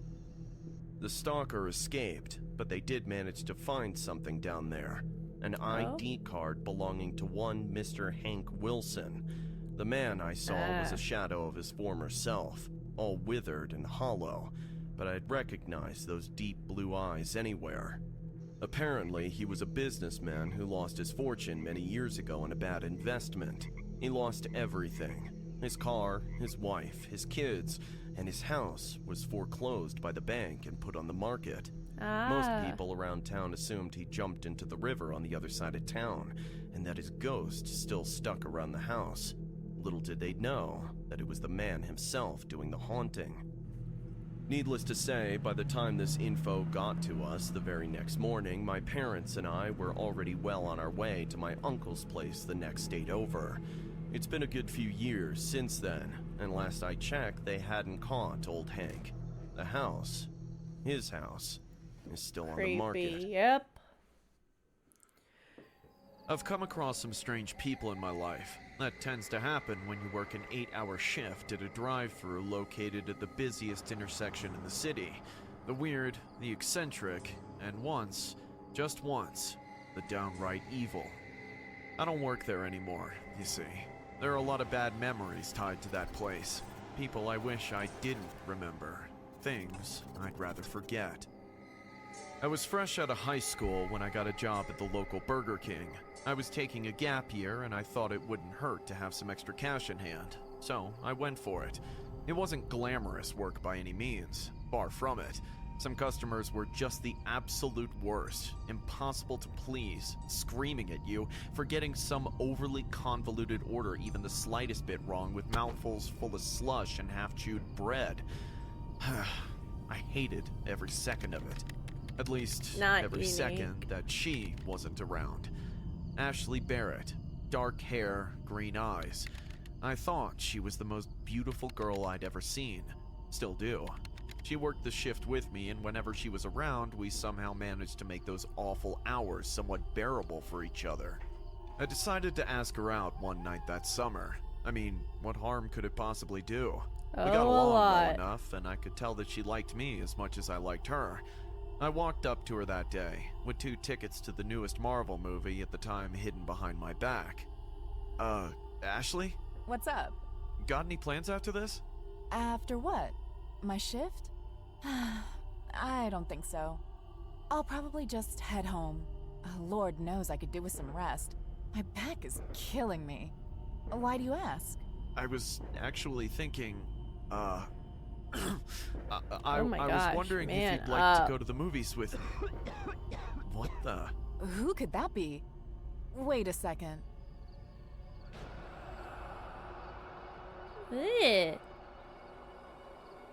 That's the truck I told you about. The one that's been parked across the street for the past week. Ashley told me she had first noticed the beat-up truck parked across the road from the store sometime in the previous week. She had noticed it every day since then. The driver never once got out of the car. He just sat in there for hours on end, watching, waiting. According to her, he usually arrived just after her shift started and drove off just before she got off work. It was certainly creepy, but she had never really thought much of it until now. I've got to take this, Jack. We'll talk later, yeah? Yeah, sure thing. Good evening, sir. Can I take your order? Hello? I'll have a... I'll have a... Are you alright, sir? Do you need some help? Do you need water?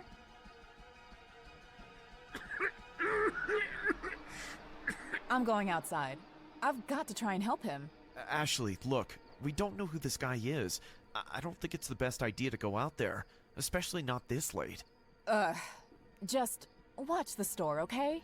Ashley, wait! I called after her, but she was out of the door before I knew it. Looking back now, I should have done something. I should have locked the door. Yeah. I should have held her back. But I just stood there, frozen.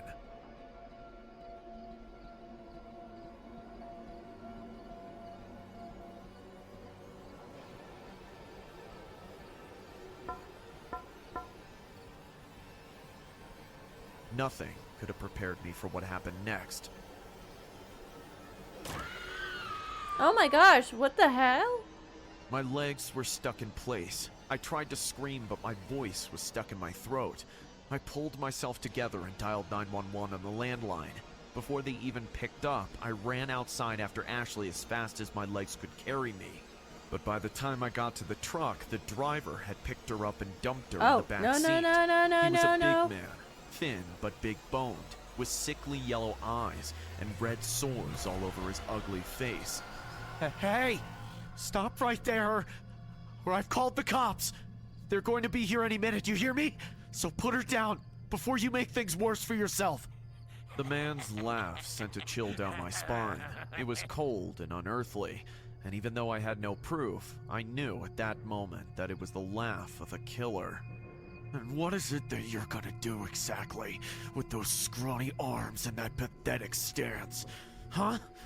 Run along, boy, like the good little dog you are. You son of a... He stepped up to me and hit me once with his fist, cracking my nose and loosening a couple of my teeth. I collapsed to the ground immediately. The last thing I remember seeing were the taillights of his beat-up truck as he drove away, with my friend in the back seat. When I came to, there were cops on the scene. I found myself in a paramedic truck. And then the she's cop okay, came over right? to question me about the incident. I told him everything I knew, and he promised me that they'd have Ashley home in no time. It's been a year since that night. I quit my job. The tickets I got still sit on my desk collecting dust. I can't go to the movies anymore. A few months ago, I got word that they were able to track the truck of the guy who took Ashley. The police department got an anonymous tip that a similar vehicle to the one from the security footage was parked by an abandoned cabin somewhere deep in the woods.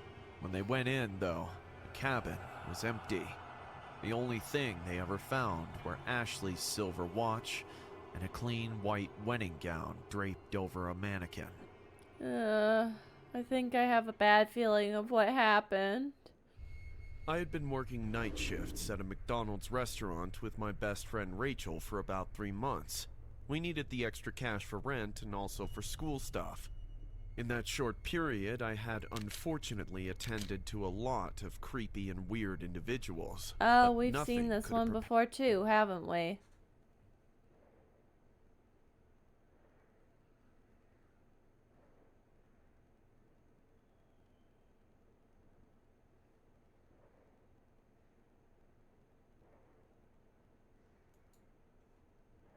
Working part-time at a Popeyes near the highway. We're nearly done. Things weren't too bad until they moved me to the night shift about a month into my time at the restaurant. The restaurant was busy during the day, but got downright freaky at night. I didn't enjoy going to work much on winter nights, but I managed to push through it because the pay kept going up. Then, well, one night in there's January, usually a reason for I that. made a terrible mistake. I offered to close the Popeyes on my own after the night shift. Lizzie was supposed to help me. She's a blonde, sweet girl who started around the same time I did. But she was feeling ill, so I offered to handle closing solo. Once the last customers were gone, I began my closing process. I locked the doors. I turned off the main lights, then pulled out a Bluetooth speaker, placed it on the table in the dining room, and started to mop up while jamming to some classic rock. I wiped down all of the surfaces. I worked fast. We had an official policy to only ever close with 2 or more staff on site. The official reason was for safety and accountability, but as the minutes ticked by that night, I began to feel like someone was moving around the restaurant just out of my sight. Probably, because that is what's When happening. I heard a commotion from the kitchen. Lizzie? I called out, holding up my mop for self-defense, I guess. There was a scraping sound followed by silence. I hopped over the counter, still holding onto the mop like it was a club. Something had knocked over a packet of flour lying on the kitchen counter. White flour spilled all over the floor. Boo! Oh, I jeez. yelped, turning back, and saw a man standing inside the restaurant. I just about jumped out of my skin. The man looked like a creepier version of Popeye. Dirt clung heavily to his clothes, and the pipe he was smoking on spread a foul smell all over the restaurant. I'm imagining this. I said out loud, Hopefully. clutching the mop so hard. The man took a step forward and stopped. Hey, are you here alone? I froze. Lizzie! I asked again, forgetting she had gone home a long time ago. Nope, sorry, not Lizzie. Who? Yeah, Who are balls you? for I chin. asked. He took another step forward and smiled. I was many things. Now, did you say you were alone, or did I imagine that? My mouth was dry. I was having a hard time speaking. Now he was standing in the middle of the restaurant, partially hunched over. His chin made his face look absurd, and he only had one eye open, but it was enough to give me a death stare. Do you know I only eat spinach? What? Oh, that makes I sense. took 2 steps back. He remained where he stood. I don't understand why they put this on me. I'm a vegan. I don't even like chicken. You meat eaters are cruel. It feels fun to silence a helpless bird, right? What are you talking about? Look, we're closed for the day. If you have any issues, come back tomorrow when the manager's here. Oh no! I don't think the manager will agree so easily. I need to leave him a message. Oh boy. His words made absolutely no sense, but the more I heard him, the more I felt my skin crawl. What message? Dude, I'm telling you, you better leave or I'll... You got a face I would like to touch. Suddenly, he started running towards me at full speed. I screamed and started running too. Maybe if I do what your manager does to those poor chickens, the world would realize. Maybe I should just give them a taste of their own medicine. Go away! Help! Help! I got inside the restroom and locked the door before he could get in. His chilling threats continued from the other side of the door. Open up! Open up! It's Popeye the Sailor Man! My body was drenched in a cold sweat. I was panting in fear. What should I do? How do I get out of this alive? My phone wasn't with me and this place was in the middle of the highway. Very limited chances that someone would hear my screams. I'm strong to the finish, 'cause I eat my spinach. I'm Popeye the Sailor Man. Oh, oh. His voice started to change, and soon he was kicking the door hard.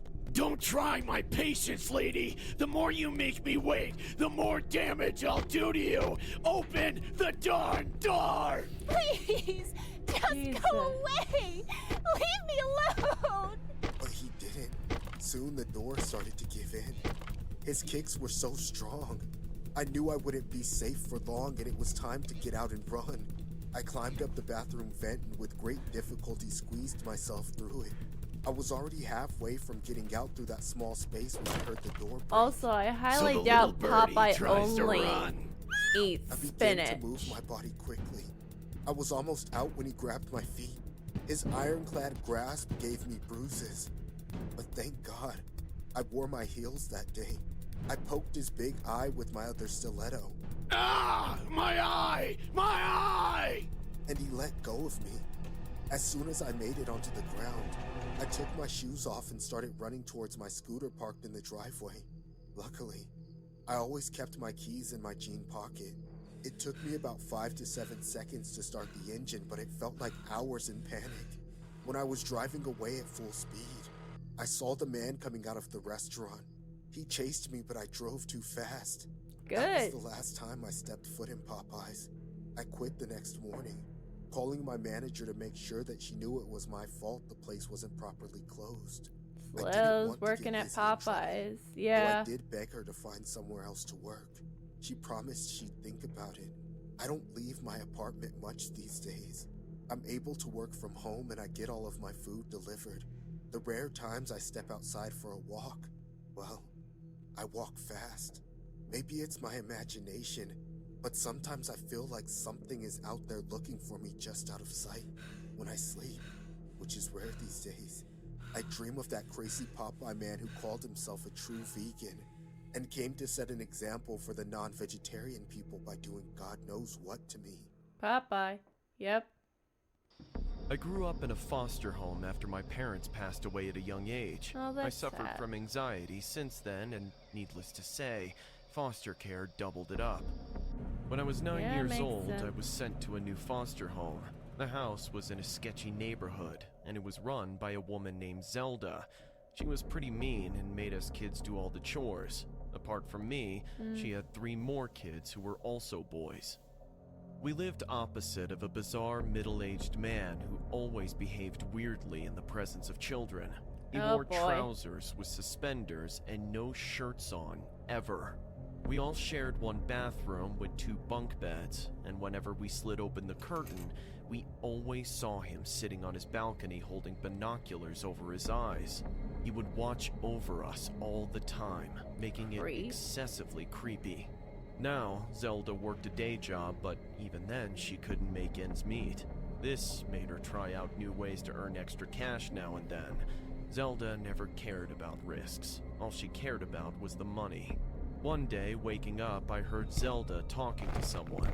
I was on breakfast duty when I heard an extra pair of footsteps inside the Oh house. boy. Whoever Zelda was talking to had now entered our house. Out of curiosity, I peeked in and saw it was sketchy Lenny. Surprisingly, he was dressed nicely today, but his scary face remained the same. Zelda sat him down on the couch and called out to us. Boys, there's someone here to meet you. Come out! We all lined up following her call. Lenny's face lightened up with a disturbing joy the moment he saw us. Oh boy. It was the I can first tell where time we this were is all going. meeting him face to face. Lenny not only looked even worse close up, but also had this uncomfortable habit of licking his lips after every sentence. So, this Ugh, is Lenny. my chapstick, He's going to be your man. new friend, and he's going to spend some time with you guys from now on. Oh no. Zelda, what about breakfast? Yeah, we could use some food before all this bullcrap early in the morning. Mind your tongue, Thomas! Thomas was the most vocal one among us, but the moment Zelda scolded him, Lenny cut her off, saying, "What a gentleman. I like him already." Lenny got up from the couch and brought his face real close to Thomas. Oh, His no. eyes widened as he looked right into Thomas's eyes and said, "It'll be fun." He quickly took out a $20 bill and, tossing it to Zelda, grabbed Thomas's hand Oh, and no. started pulling him into the basement. What? What's happening? Where are you taking me? Zelda? Stop! Leave me alone, you freak! Lenny continued to drag him, and Zelda didn't even try to stop him. We 3 This watched horrible, in complete horrible horror, woman. having no clue what was happening. We heard the basement door lock, and then everything went silent. 15 minutes later, Thomas came out, and to our shock, he was fine. There was nothing wrong with his physical appearance, but his face looked traumatized. Lenny think I know left, what and he I knew did. that this was just the beginning. That night, when we asked Thomas if Lenny did something inappropriate, Thomas said, "Well, he didn't put his hands on me if that's what you're all asking."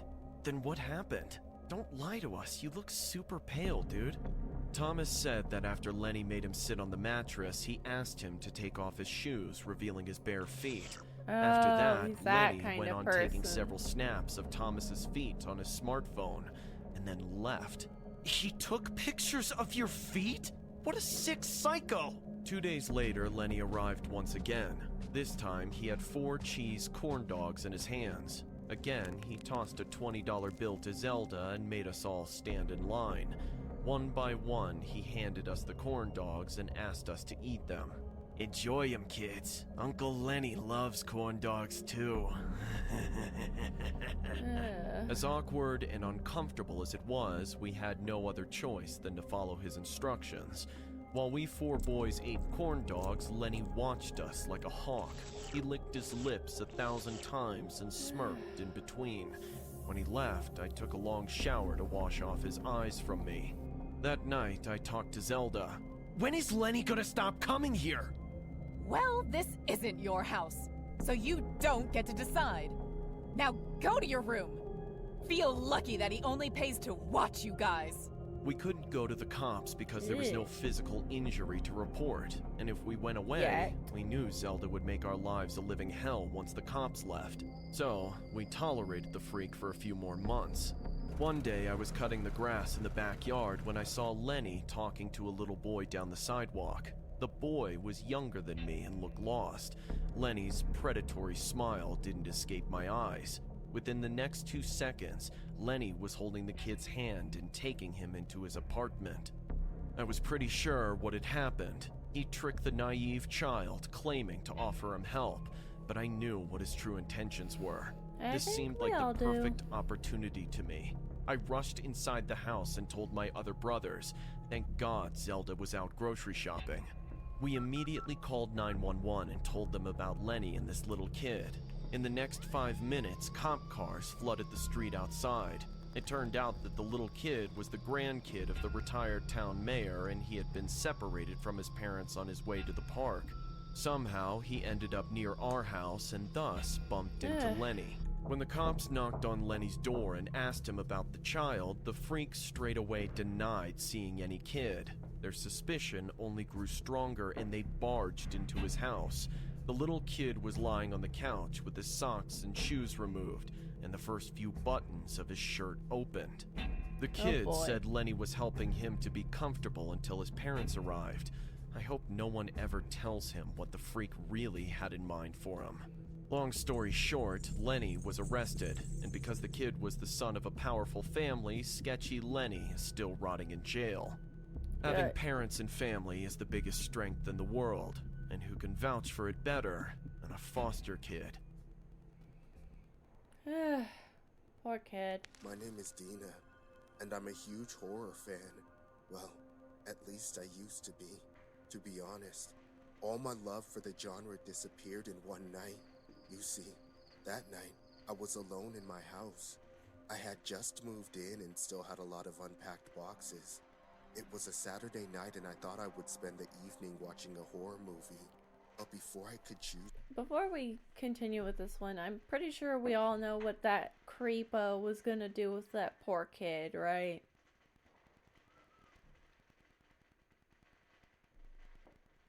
Like, he couldn't get what he wanted from the older kids, so he thought he could get it from, nothing good.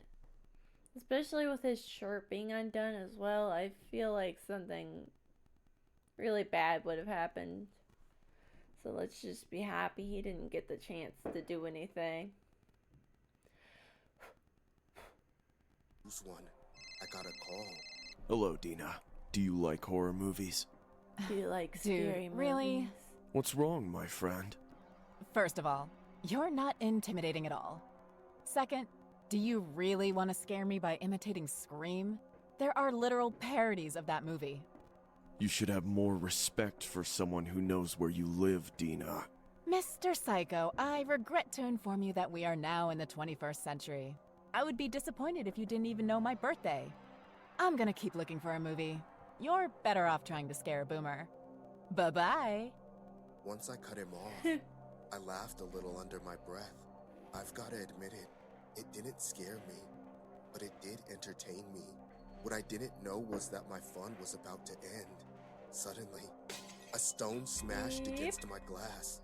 I ran to the window, but there was no one there. And as I approached the stone, it had a message on it. Hello. Hello? Listen to me. You better... No! You listen to me. You cut me off again, and I'll break you in half. Understand? What do you want? You said you knew Scream, didn't you?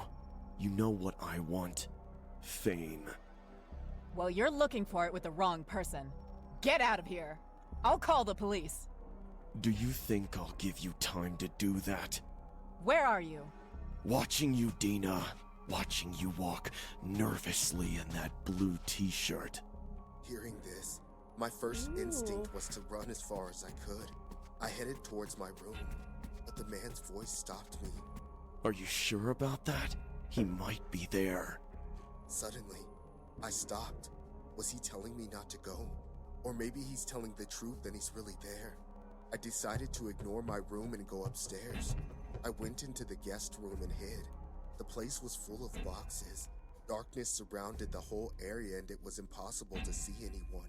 What a curious place you chose to hide, Dina. I know you're not here. You don't know where I am. You think you're clever, but you hid in the most predictable place possible, dear friend. Oh yeah? If you were in this room, then how did you know how I was dressed? Don't you remember the movie, Dina? It's never just one killer. The man was in front of me, brandishing a huge knife in his hand. The design was similar to Scream, but this one was scarier. The man approached me slowly. His steps were terrifying. This man knew he had this situation under control. There's always two I was killers, nothing more than kids. prey. I threw a box at him to stop him and ran for the door. Instead of running, I waited behind the door, and when he came out, I hit him with it. I ran towards the exit, but before I got there, the door opened. Behind it, there was another man with a Yep, different there's mask, the second one. but similar to that of his companion. I turned around and saw that the other man was coming down the stairs. I was locked in, and my only way out was the basement. I ran and hid under the stairs while one of them basement, really? came down. The man began to walk slowly, inspecting every part of the basement slowly. He knew I was here, but he couldn't find me. I thought about trying to hit him to defend myself, but because of our physical difference, I knew that would not end well. But once the man got to where I was, he stopped and turned around. The stalker started looking for the basement lights. This was my chance to escape. I pushed him and climbed the stairs, locking him in as soon as I could get up. But that wasn't the end of it. Good job, Dina. As soon as I turned around, Now you gotta deal with the this other man guy. lunged at me and tried to hit me. I managed to dodge him and started to run, but he was faster than me. He grabbed me by the hair and threw me against the counter, hurting me with the kitchen stuff. I have to tell you the truth, Dina. My friend is not the smartest of the bunch. I'll deal with him later. What's a great movie without a betrayal, right? It's just a movie! What makes you think it'll all work out the same way? Of course it will. And unlike a movie, it doesn't have to end. I'll be famous. I'll get letters. People will recognize me. I'll be bigger than Manson. I wasn't going to let this psycho hurt me. What During is his speech, wrong with people, I reached out man? my hand to see what I could grab to defend myself, and as luck would have it, I found something perfect. You wish! He may have had a mask, but he still had an opening for me to see through.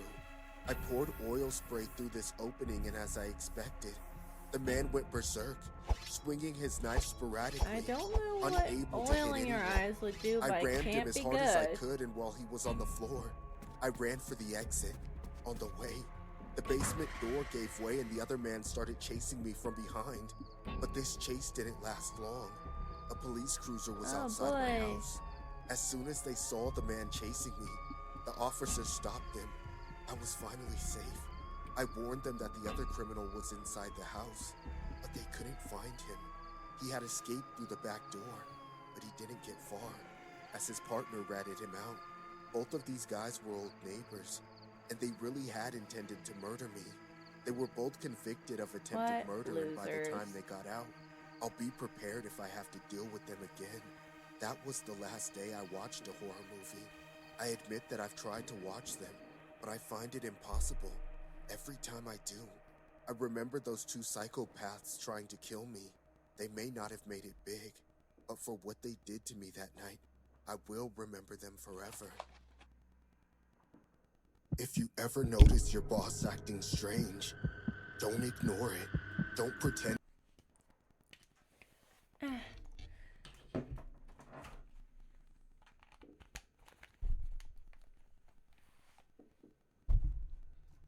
that you're okay with it and it'll go away. I'm saying this because I thought I could ignore my boss.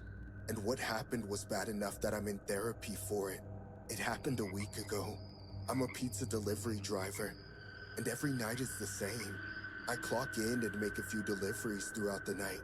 Then towards the end of my shift, my boss makes strange comments to me. Usually, I just ignore him. But this one night he was especially pushy. Hey, you look beautiful tonight. Why don't you come to my house after your shift and we can get a few drinks? Thanks, but I'm busy. I'm just joking with you, Gloria. Lighten up. I laughed, but I could see his stare following me as I pulled out my phone to clock out. Right before I hit the button, however, the phone rang. The manager walked over to it, picked it up, and answered. Hey, we got a late order. Gloria.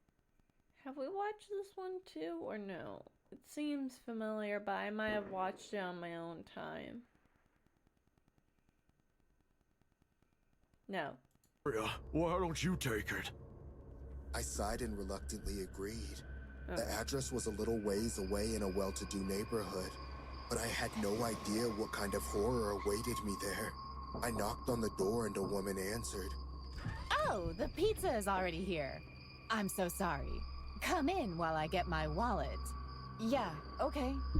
I stepped inside and immediately noticed something yeah, strange. I think I'm ready to call it a night. It's really late.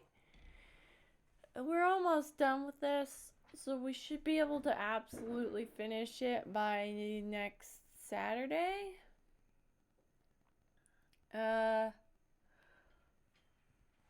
I'll see you all Thursday. Stay awesome, my possums.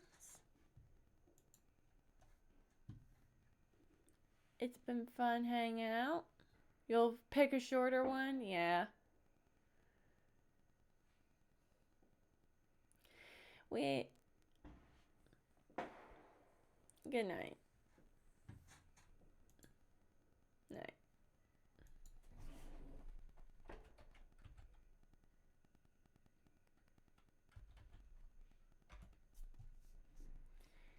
And